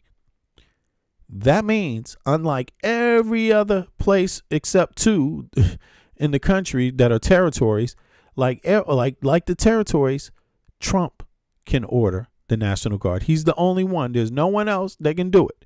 It's got to go through Trump. You see what I'm saying? Nancy Pelosi has nothing to do with it. Anybody can figure that out. All you have to do is actually go research it yourself. Go to the goddamn Constitution and ask. You see what I mean? Like, come on. Listen, hold on. It's just for, I need to, that tells me I need to look this up myself and just to give people the proper information. Who can release or order the National Guard in D.C.? Everyone should know this because it was Trump who did it, who put the National Guard in D.C. He just didn't do it for fucking to save the goddamn Capitol. I mean, come on. The president of the United States in Washington, D.C., the president has primary authority over the District of Columbia National Guard. That's it. That is what it is. That's actually the law. You see what I mean? So, and it's even more. Look. Federal law and National Guard, federal law and D.C. local code make the president commander-in-chief of the D.C. militia and i.e. also D.C. National Guard. That's what that is. So don't fall for it. Nancy Pelosi has nothing to do with it. And Marjorie Greene Taylor is on national TV across the country lying to people. And you got to understand something. She knows she is lying. She knows she is lying. See, that's the thing now. Maybe and you should know that she's lying to you. Like, also, not only does she know she's lying, but you need to know that she's lying to you. And you need to ask yourself, I'm talking to MAGA people because Dems know this shit already. The MAGA people that are listening, right, that maybe don't know, you need to ask yourself, why is she lying to you? Just ask yourself that. It's a blatant lie. Why do you think she would lie to you? You see? Because they wanted to destroy the elections in the first place. They wanted to destroy. Do you understand that 1/3 of the U.S. population did not vote in the last election? See, That's why they do it, because they want people to lose faith in voting. So what did they do? Say that it's a scam. Say that it's rigged. Say that they do that. That's the point. So she is part of the hustle team when she's saying this. You know, this is the Elon Musk team. You know, the elections are rigged. This is the Trump team. The elections are rigged because they want less of you voting. Defended Trump against those accusations. You blamed Antifa. If the election is rigged, why would you vote, right? For storming the Capitol. You supported the January 6th rioters, and you said this, quote, there was mass voter fraud on a scale that should terrify every American regardless of political party. That has found not to be true by over 60 cases. So now that you are the new Marjorie Taylor Greene, do you still believe that those things that you said in the past? Well, first of all, I'm the same Marjorie Taylor Greene. And what did hold on, let me hear the thing she said The again. January 6th rioters, and you said this. Now, the rioters connects to the woman that got shot in Minnesota. Why? Because you see what Trump did for the Jan 6 rioters. He pardoned all of them. What did they do for the demonstrators in Minnesota? What did they do to the lady who was agitating them? Murdered her. And then get the murderers back. So this is the same actual thing going on. You see, she's still part of that. Out him. Now, in the past, you defended Trump against those accusations. You blamed Antifa for storming the Capitol. You see? Who did the cop kill? Antifa. Think about this. I'm just saying it. It is what it is, exactly as I'm saying it. Like, Pete. You supported the January 6th rioters, and you said this. She supported the January 6th rioters. Does she support the people that demonstrated against ICE? Does she support them? No, she don't. Quote, there was mass voter fraud on a scale that should terrify every American regardless of political party. That has found not to be true by over 60 cases.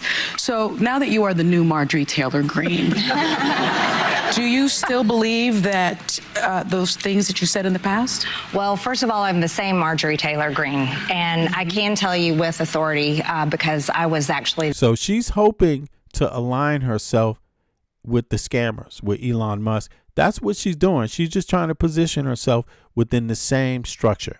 That's what you got to understand. She's claiming to be broken off from it, but no, she's just trying to reposition herself into it. The only thing is you know, I guess I don't know what her reason is for realigning with the Maxwell and Epstein thing. I don't know what the real reason is behind it, but it could just be opportunism, right? It could be that, yeah, people did look at her and say, yo, what's up with you? Why don't you do something? And she found out that she had some constituents that wanted to do that. And she thought like, okay, well, this could be good for my repositioning maybe if I do this, you know. But all the other shit she's saying to you flat out, I'm the same Marjorie Taylor Greene. So she's for scapegoating people. She's for being bigoted, and she's for sending out, you know, ICE to everybody's community. She's for doing these things, right?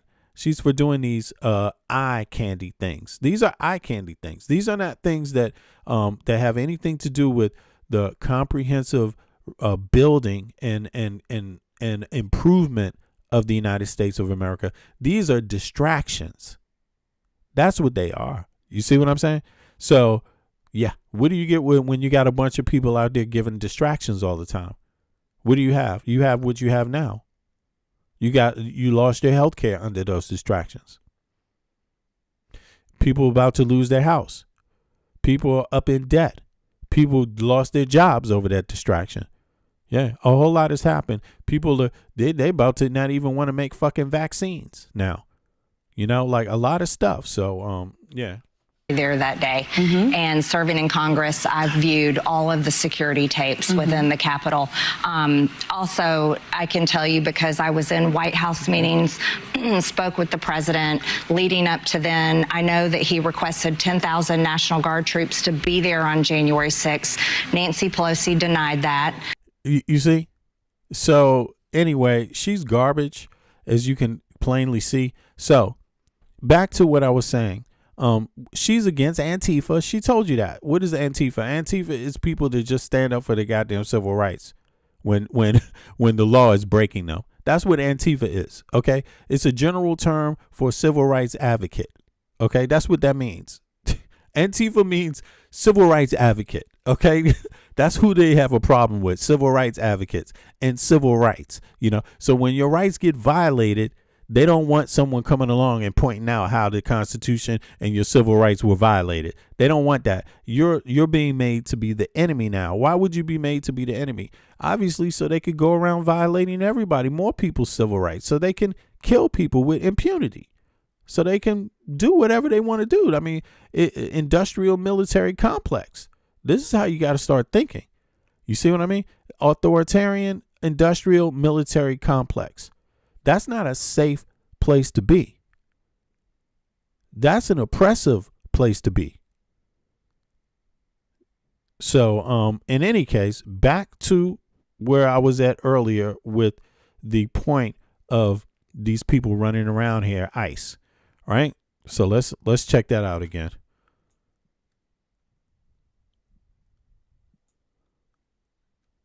Damn, what the hell is going on here? Yeah, anyway, click the like button, y'all. I appreciate it. Let me get 100 likes. So let's get some more in here. It's like 270 people. Come on, y'all. Click like, please. Appreciate it. Here we go.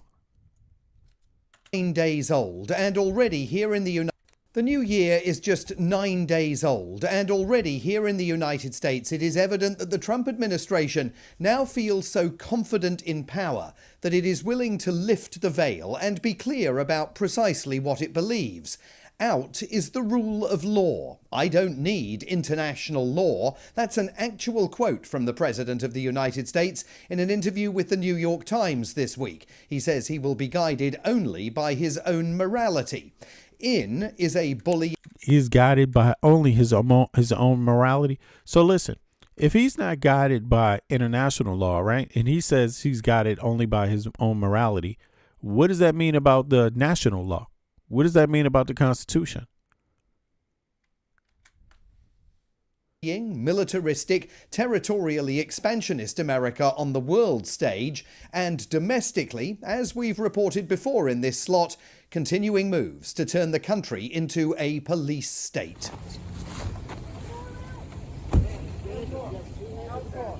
In Minneapolis on Wednesday, it took just 5 seconds for the world to change. The killing of Renee Nicole Good, a 37-year-old motorist and mother of 3, shot dead in her vehicle just 7 seconds after masked ICE agents ordered her to get out of her car. It is the most shocking incident we have yet seen of trigger-happy violence by President Trump's thugs, who are sweeping suspected illegal immigrants and many other people off America's streets. Ms. Good, of course, was a US citizen who may, although it is still unclear, have been engaged in her constitutionally protected right to protest against ICE's brutal operations. Did she deliberately block the road to stop ICE vehicles from pursuing their quarry? Or was she actually about to engage in a U-turn to get out of the way? We will never know, because the Trump administration has already decided that despite any evidence to back up their claims, she was a domestic terrorist, a woman so dangerous that moments after her shooting, and to the eternal shame of the country, an effort even to offer medical assistance at the scene was denied by Trump's armed and masked men. Can I go check a pulse? No! Back up! Now! I'm a physician! Hey, listen, we understand. We got EMS coming, and I get it. Just give us a second. We have medics on scene. We have our own medics. You know, and so you got a whole troop of people that these people, listen, either they don't know the Constitution and they don't know civil rights, or they don't care about them. You see what I'm saying?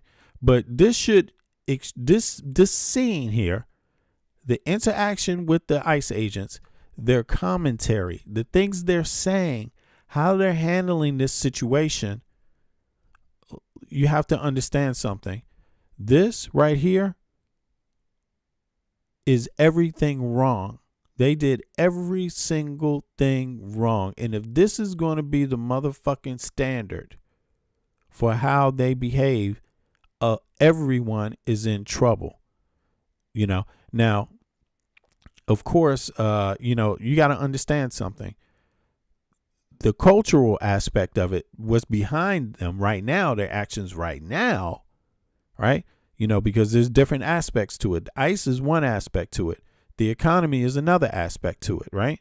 But Trump is obviously willing to sacrifice poor white Americans, right? You know, simple, regardless of party, right? But the added aspect, and this is where the MAGA people get fooled. It's like saying that I'm poor, but at least I'm this. You know what I'm saying? I'm broke, but at least I'm this. I ain't shit, but at least I ain't this. You know what I'm saying? I'll give you another way to say it. I'm poor. I'm white. I ain't shit. You know, I have nothing. I never had a life. My daddy ain't had a life. My mama ain't had a life. But at least I'm at least I'm not trans. You know, it's like that. This kind of logic, right? So there's the cultural aspect of it. So when you look at the cultural aspect of it here, they've already been trained and massaged and groomed into understanding their goal right now is to attack liberals. This is not about attacking protesters. This is not about attacking people that are, you know, demonstrating. No, this is just the beginning of attacking anyone with impunity. And it's just going to start here, because once you're an American and because of political reasons, you accept it happening here, what is next is it's going to happen to you because it's now become a norm. That's what this is about. That's what this is about. It's just playing a game, you know. I'm going to hit everybody up, but who do I start with? How do I get this thing to go? What's the smartest hit first? Do I go for the big bank first, or do I work my way up to it, piece by piece, step by step? You see what I mean? What are the first things I need to do if I want to get to the next step? Oh, well, it's these first pieces I got to move around before I get to the bigger pieces. That's what this is. You see what I'm saying? So, you know, and my personal thoughts on this is that because Americans are not up for this shit, and because all Americans are not stupid, especially people on the East Coast, and you know, Americans on the East Coast, this is the old country. They hold deeply to the goddamn Constitution. It's the old country. On the East Coast, people live in old British houses. You see what I mean? They live in houses built by Swedes, Germans, British, from the colonial period. The style of the homes, this kind of shit. The history on the East Coast is deep. You see what I'm saying? So they don't take the monuments are there in their face. Philadelphia, D.C., New York.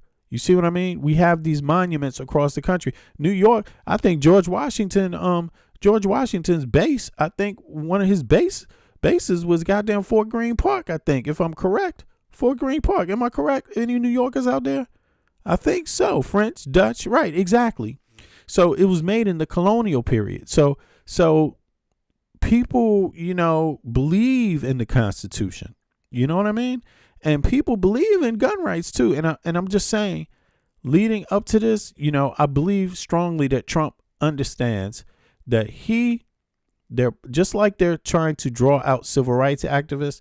They're doing this on purpose because they want to start a war.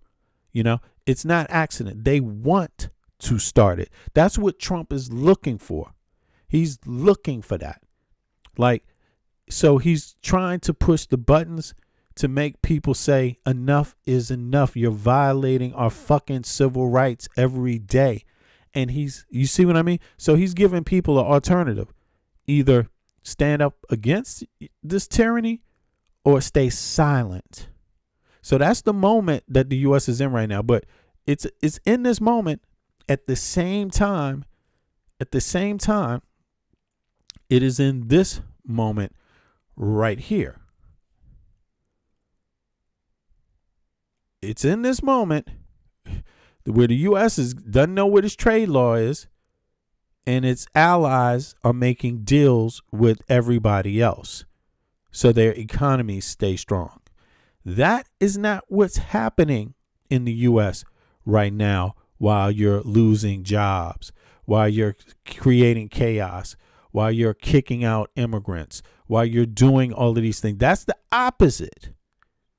Your economy has gotten 10 points. The U.S. dollar has gone down 10 points since Trump took office this year. That is substantial. A lot of people use the U.S. dollar as their main bartering thing. Different countries. Since the U.S. dollar has gotten weakened, more people have put their money into gold assets. Instead, they don't want to have it in the U.S. dollar. That means the U.S. dollar is shrinking in value rapidly. See, listen, you got to understand this. Every day you see gold go up, you're seeing somebody else abandon the U.S. dollar. You have to understand that. Every day you see the gold go up, you're seeing the U.S. dollar go down. That's what is happening, right? And so the U.S., I'm just telling Americans, sooner or later, this economic part is going to hit you.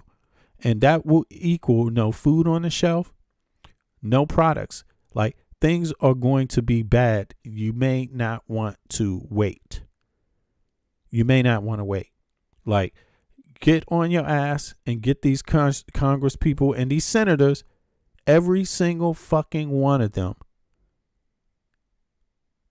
They all need to be impeaching this motherfucker right now, because who is going to pay the price? It won't matter what you are, what your background is, what party you're with. Every single American is going to be paying off the problems that are created right now for a fucking generation. You will be put back in time.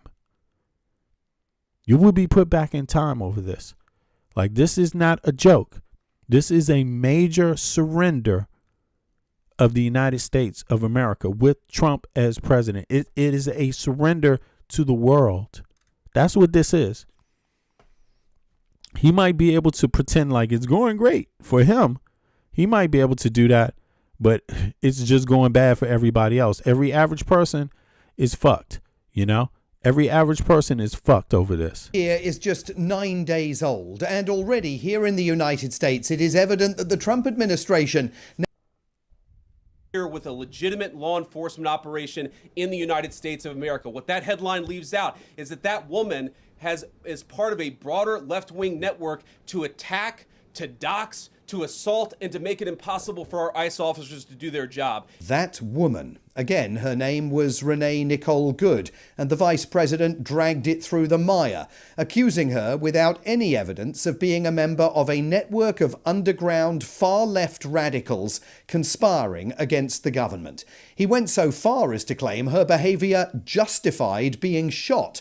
So now the whole country is on notice about the green light given to the activities of ICE and the Border Patrol. They can do anything with complete impunity. The mayor of Minneapolis, Democrat Jacob Frey, was incandescent over his constituents' killing. But I do have a message for our community, for our city, and I have a message for ICE. To ICE, get the out of Minneapolis. We do not want you here. Your stated reason for being in this city is to create some kind of safety, and you are doing exactly the opposite. But ICE is going nowhere. More than 100 additional agents are being sent to Minneapolis by the White House, and the investigation into Wednesday's killing is being conducted only by the FBI. A cover-up is in the works, with the vice president heaping praise on the killer officer and saying Ms. Good got what she deserved. You have a woman who aimed her car at a law enforcement officer and pressed on the accelerator. Nobody debates that. I can believe that her death is a tragedy, while also recognizing that it's a tragedy of her own making and a tragedy of the far left who has marshaled an entire movement, a lunatic fringe, against our law enforcement officers. By the way, the Vice President had a visitor yesterday, Justice Secretary David Lammy, who appears to have made no representations at all about the slaying of Ms. Good in Minneapolis. But amid all the AI-manufactured underage porn on X these days, we learnt from Mr. Lammy's account on Elon Musk's platform that he made a speech at Mount Vernon, George Washington's home, celebrating the special relationship between the US and the UK, and expressing, and I am not making this up, the British government's belief that the US will continue to lead the free world and the values that have shaped it. So let's see how that's going. This is an ABC News special report. At this hour, ousted Venezuelan President Nicolas Maduro and his wife, First Lady Celia Flores, are in federal court right here in New York City to face narco-terrorism conspiracy charges. We watched earlier. Right. So Trump has this. But as we know, none of these oil deals are working out, and so Trump used the American taxpayer dollar to try to line his pockets. And he has oil executives, number one, rejecting his offer, but not because they don't want to make money, but number one, and here's the crazy thing, and not because they wouldn't pay him the money directly. And then, that's what Trump is suggesting, that he gets the money directly. He's getting a personal cut of this oil, right? That was part of the plan. But they're not rejecting it for that reason. They're rejecting it because they know that there's no real plan to keep things peaceful. So they don't want to go back in when it's done this way because they know it's the unstable way. So they're in the midst of rejecting his shit. So actually, not only that, but there's the aspect of he didn't, there's no freedom there. There's no regime change. That should be suspicious to you. Like, if he didn't want the authoritarian party to leave, what does he think about you? Like, what does that mean? You see what I'm saying? And what did he do before? He sent money to Argentina, $30 billion. All of these things, none of it is going through Congress. None of it is going through the American people. You got to understand, when he went past Congress and went straight to the executive orders, you know what that means, right? He went past every voter. He went past your will. He went past, he said, I'm not going to ask your representatives that you voted for, people of the United States of America. I'm going to do it on my own now. Now that you voted me into office, now I don't need them. That's what he literally did. And that's what he is doing. He is winging all of this. There is no Congress involved. That means there is no American citizen involved in any of this, period. He doesn't even care what you think.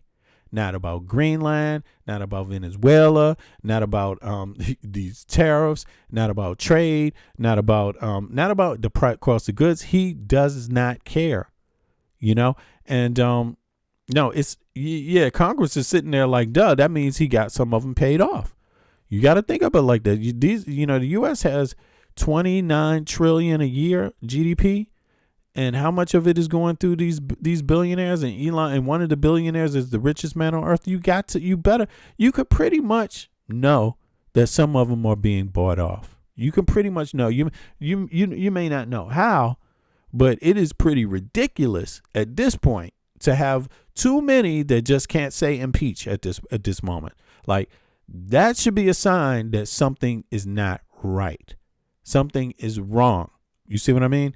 Yeah, and it's not, it's donors, but listen, there's a point where you got to say, fuck these donors. I can't sell out my goddamn country. Like, there has to be a point. You see what I mean? Like, and it seems like, so it could be donors, and it could be a lot of different little magic things going on behind the scenes. You never really know, but they just seem to have enough to not be saying impeach.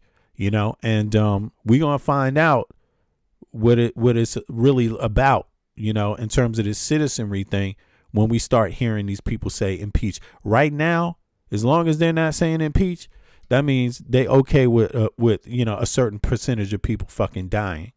A certain percentage. I mean, I'm talking about a percentage. I'm not talking about one or two, one in LA, one in, a couple of not. No, I'm talking about a percentage. Like, 5%, 10%.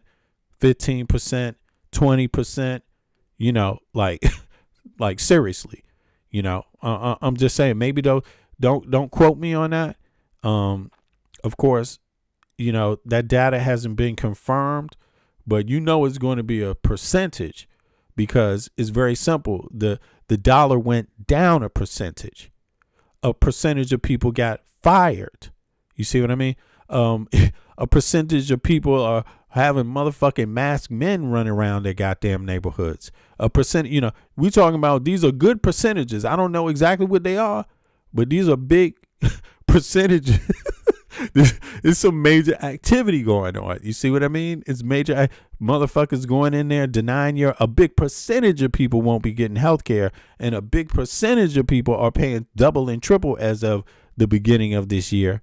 You see what I mean? A big percentage. It's like we dealing with real numbers here.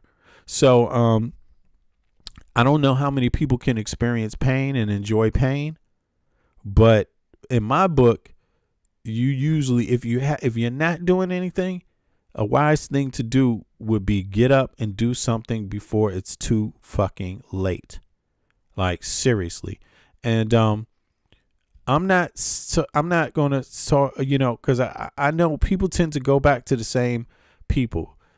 Don't be a follower. I'm just going to tell you that. Don't be a follower. And I'm not saying there's not a lot of criticism to go around, but don't be a follower. Be original. And so when I hear people say Schumer and Hakeem Jeffries, yeah, I know we heard that before. What else? What else is there you really think it's two motherfucking people? Goddamn, hell no. That's not how it works. It have to be more that's backing them up. It has to be more. But don't get me wrong, because I think Hakeem Jeffries and Schumer are very progressive. They're not the most progressive, but they're not. I think we like to criticize each other instead of support people to do that we think should do more. That's what it all comes down to. You know what I mean? It's, it all comes with these representatives need people's backing, and they need people's support every second of the way. And they need people pushing them in the right direction. That's part of the game too. You see what I mean? So, but what I could say is that the amount of non-impeachment implies there's many more than Hakeem. And Hakeem Jeffries and Schumer, they probably ready for impeachment anyway. So they're not I don't think they're your problem right now. I think the problem is young people just don't think they're progressive enough. I understand that. I agree with that. But to the old school people, they're not, they're how can I say this? They're experienced. They know what they're doing. People just need to push them.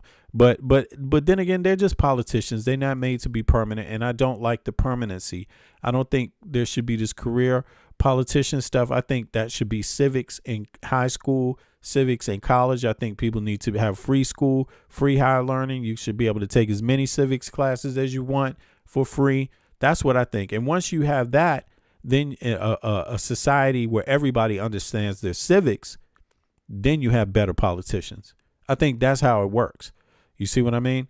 So, yeah, exactly. Somebody said who we know who. Oh, no, I don't think so, man. Trust me. I didn't heard it all. I don't think they're the issue, because I know where people going. They always try to say a pact.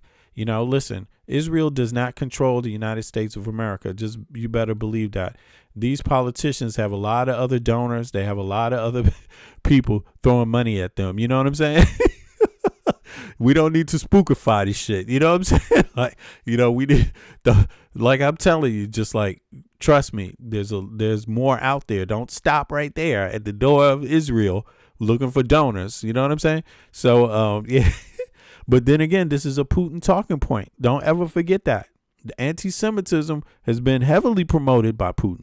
Like, don't sleep on that. And it's been heavily promoted by Russia in history. Don't sleep on that. One of the biggest books of people that quote, when they quote these anti-Semitic people, they always like, or some of them like to quote, the elders of Zion. You know what I mean? So whatever that book is. And that's one of the oldest goddamn anti-Semitic books out there, written by the Russian crown. They put it out there so they could kill Jews. And then you got people hundreds of years later quoting shit from it. It's like, what the fuck? You know what I'm saying? It's like, what the fuck? And that is really what's going on. So anti-Semitism is a real thing. So, but I'm just saying they got more donors. AIPAC, yeah, okay, that's good enough. But there's way more donors than them, trust me. And Israel definitely can't control it. The only thing they might have is the Epstein files. I'll put it to you that way. But outside of that, it's just bad policy. Bad policy backed up. Yeah, bad, stale policy. Also, the world, my friend, has different polarities. You got the Russian influence, so that has a way of making the world a certain way. You got the Chinese influence, that has a way of making the world a certain way. Then you have the EU, that has a way of making the world a certain way. So, somewhere, some places get caught up and do not progress. Some situations become stagnant because of those dynamics. Everybody plays into different aspects of it, so it could be very complex. But that's what I'm saying. You could best believe that's not the U.S. problem. The U.S. got other issues, So just keep that in mind, or many other issues to keep track of as well. Not just APAC. But in any case, I'm going to close it out right now. There's other news, but I never have enough time. Let me see here. Let me just go real quickly through this. What is this? Oh, right. There's some new shit about the Epstein files. There's more files coming out.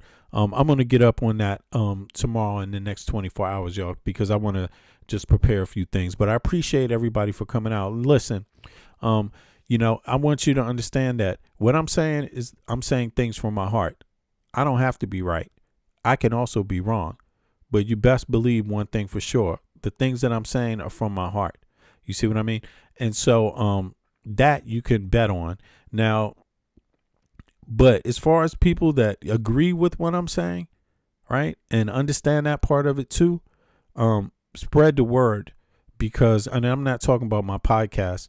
I'm saying spread the word in your own way, like, on your day to day between your communities, because I'm just telling you, things are not going to turn out well on their own. Everybody needs to be involved right now. Like, everybody needs to be involved. This is not a moment to think you're going to be okay in 6 months from now. Like, don't buy it. Like, something is very, very wrong, and these politicians have to impeach Trump now. Don't let them wait anymore. Like, if they're waiting, that they're part of the problem at this point. Like, straight up, like they're part. There's some reason why they don't mind so many people dying and so many people suffering. Yeah, you see what I mean? This is all reflected in the Congress, because the Congress could end his career in 24 hours if they wanted and get rid of all of them. You see what I mean? So on that note, I'm out. I appreciate everybody for coming through. Click the like button.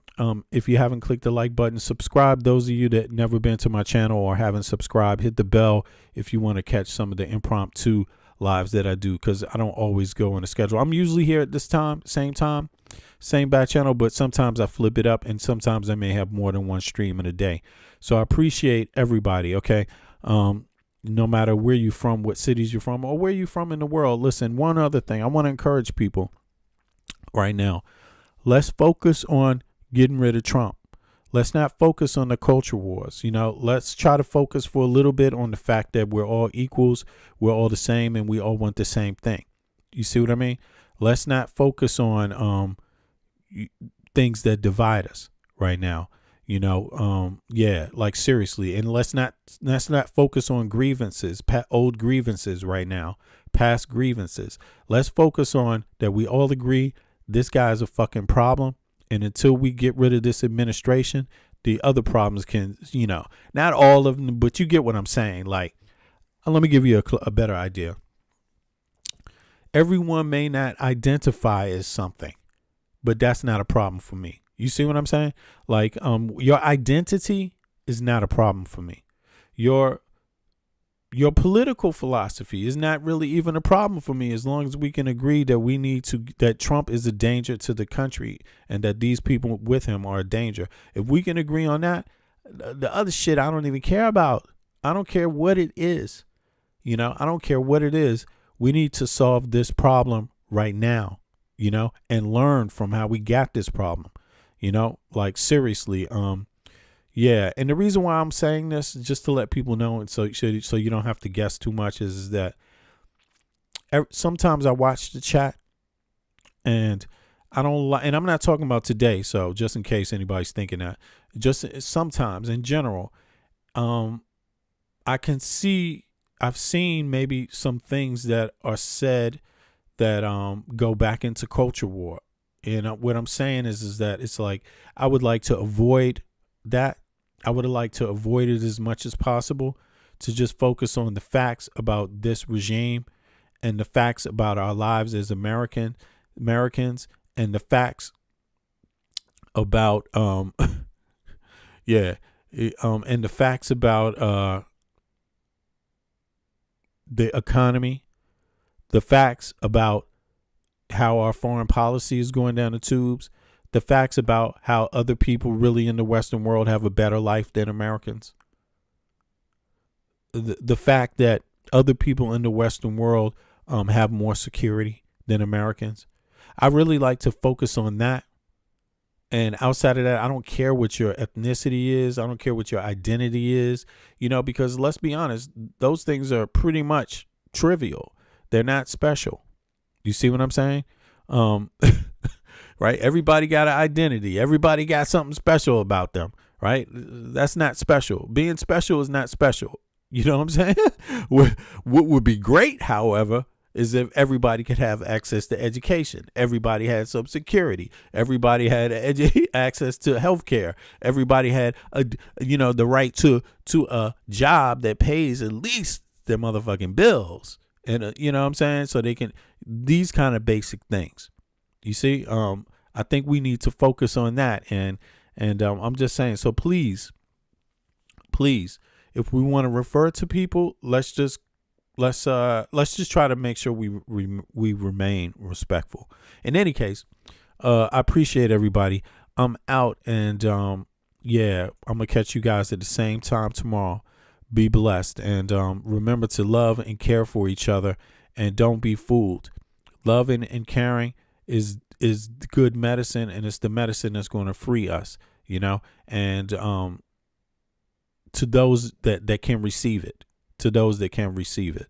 You see what I mean? So, all right, y'all, I'm out. Be good. I'll catch up with y'all soon, all right? I wrote this one because I love you, and I want you to love me too, girl. I just want to love the way you love. Let's spread some love, right? I love you. I just want to love you. Love the way you love. I love the way I love you. You my TRL, I'm looking at you. The look in my eye, you can tell that I wanna know you, better yet show you that I treat you right, this I owe ya. The feelings I feel are not obscene. It's no secret I'll go in public and scream. I'll LOV you, my baby girl. The feeling's so true, we can make our own world. We were made for each other, I feel like you love. We had a child, we be father and mother. There ain't no other I'd rather spend my time with. This love can endure anything that splits. If it wasn't legit, you wouldn't hear it. I could never be confused by your spirit. We just take it still a rollie cause we both know what we do. I'm in LOV with you. I just want to love, baby girl. Love the way you love. Love me. Love the way I love. I love you. I just want to. Hey. I want to love. Oh, love the way you love. Love me. The way I love you. I love you, girl. Just relax, just relax, just relax, just relax, just relax, just relax, just relax, just relax, just relax, just relax, just relax, just relax, just relax, just relax. Hold your hand when we in town. Protect this love, even in the underground. Joy to God, eating brunch on a blanket. This God that granted us these days, I thank it. It's no wonder why I'm comfortable with you. It's all the simple things for me that you do. When you rub my back, this feeling so nice. Much more than reunion and ice. It's about the kindness I can see in your face, and the way it's at the right time and place. No other woman I'd rather spend my time with. This love is so fresh I can taste. I just want to love. Love the way you love. Love the way I love. I love you. I just want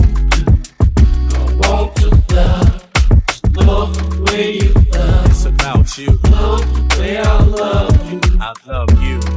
Just relax, just relax, just relax, just relax, just relax, just relax, just relax, just relax, just relax, just relax, just relax, just relax, just relax, just relax. L-O-V-U, my G-R-L. What? It's like that.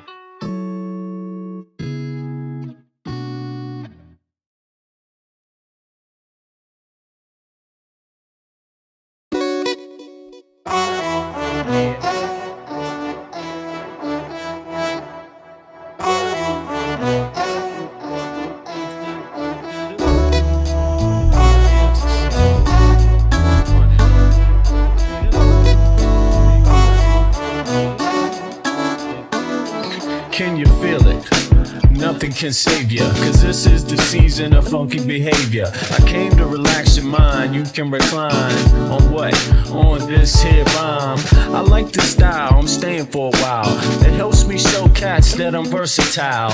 I'll touch your dial, turn your frown to a smile. I'll make you feel like you're having a child. So relax and open up, child. I'm about to make you walk what? Pimp style or pimped out style. You don't understand the logic. See if you don't have it all, I'll take a deposit. I got shit for you, it's alright indeed. It's like going to the garden and planting the seed. It might tickle for a second, but it won't bleed.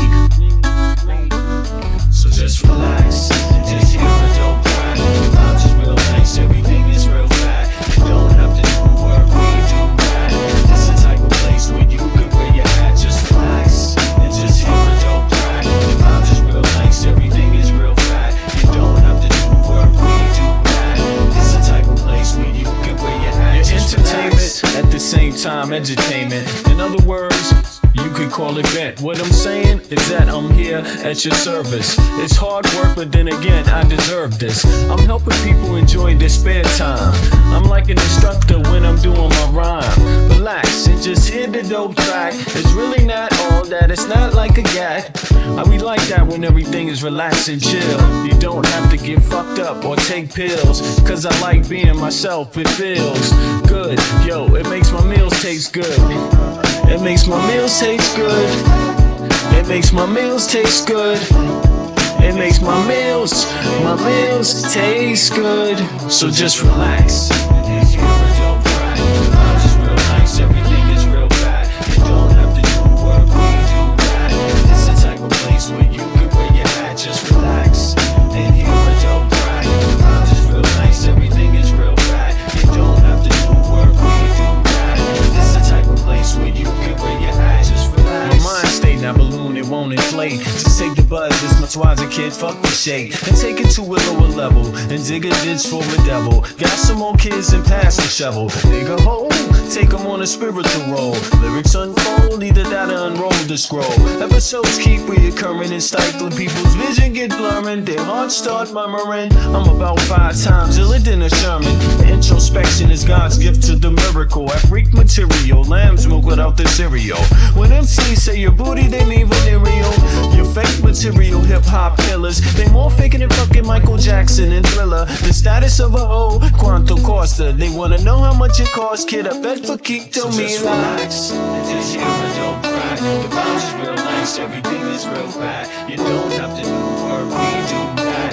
It's the type of place where you can wear your hat. Just relax and just hear a dope cry. The vibes is real nice, everything is real fat. You don't have to do work, we do that. It's the type of place where you can wear your hat. Just relax.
MC when he bustin', but I just back away real cool, no fussin'. I'd rather go kicking in the streets with the bums and use the knowledge to collect what? Some funds, open a non-profit and build a damn school. And this is the story of how a great king rules. There's many that claim to know the local demographic, but don't have the nerve to tell you the truth. It's tragic, but I do, so sit back and let me spit this shit to you. You feel better when I spit this shit to you. Despite the system trying to clamp down on the people will learn how to stand up to evil. Not evil that's across the globe, that's too far, but evil that lies in their own backyard. And fighting, it's not an option, they can't win. The government, it's not supposed to represent sin, but then again they do, and that's a problem. So let's go down and figure out how to solve them. It's not fun being a rapper that can't speak, but we do, yes, and plus we make fat beats. Yo, we smoke weed, break up trees, listen, bringing fat beats, that is our mission. You wanted to see us on board, shut up and listen. Thelonious and Big Bennett, brother, check the vision.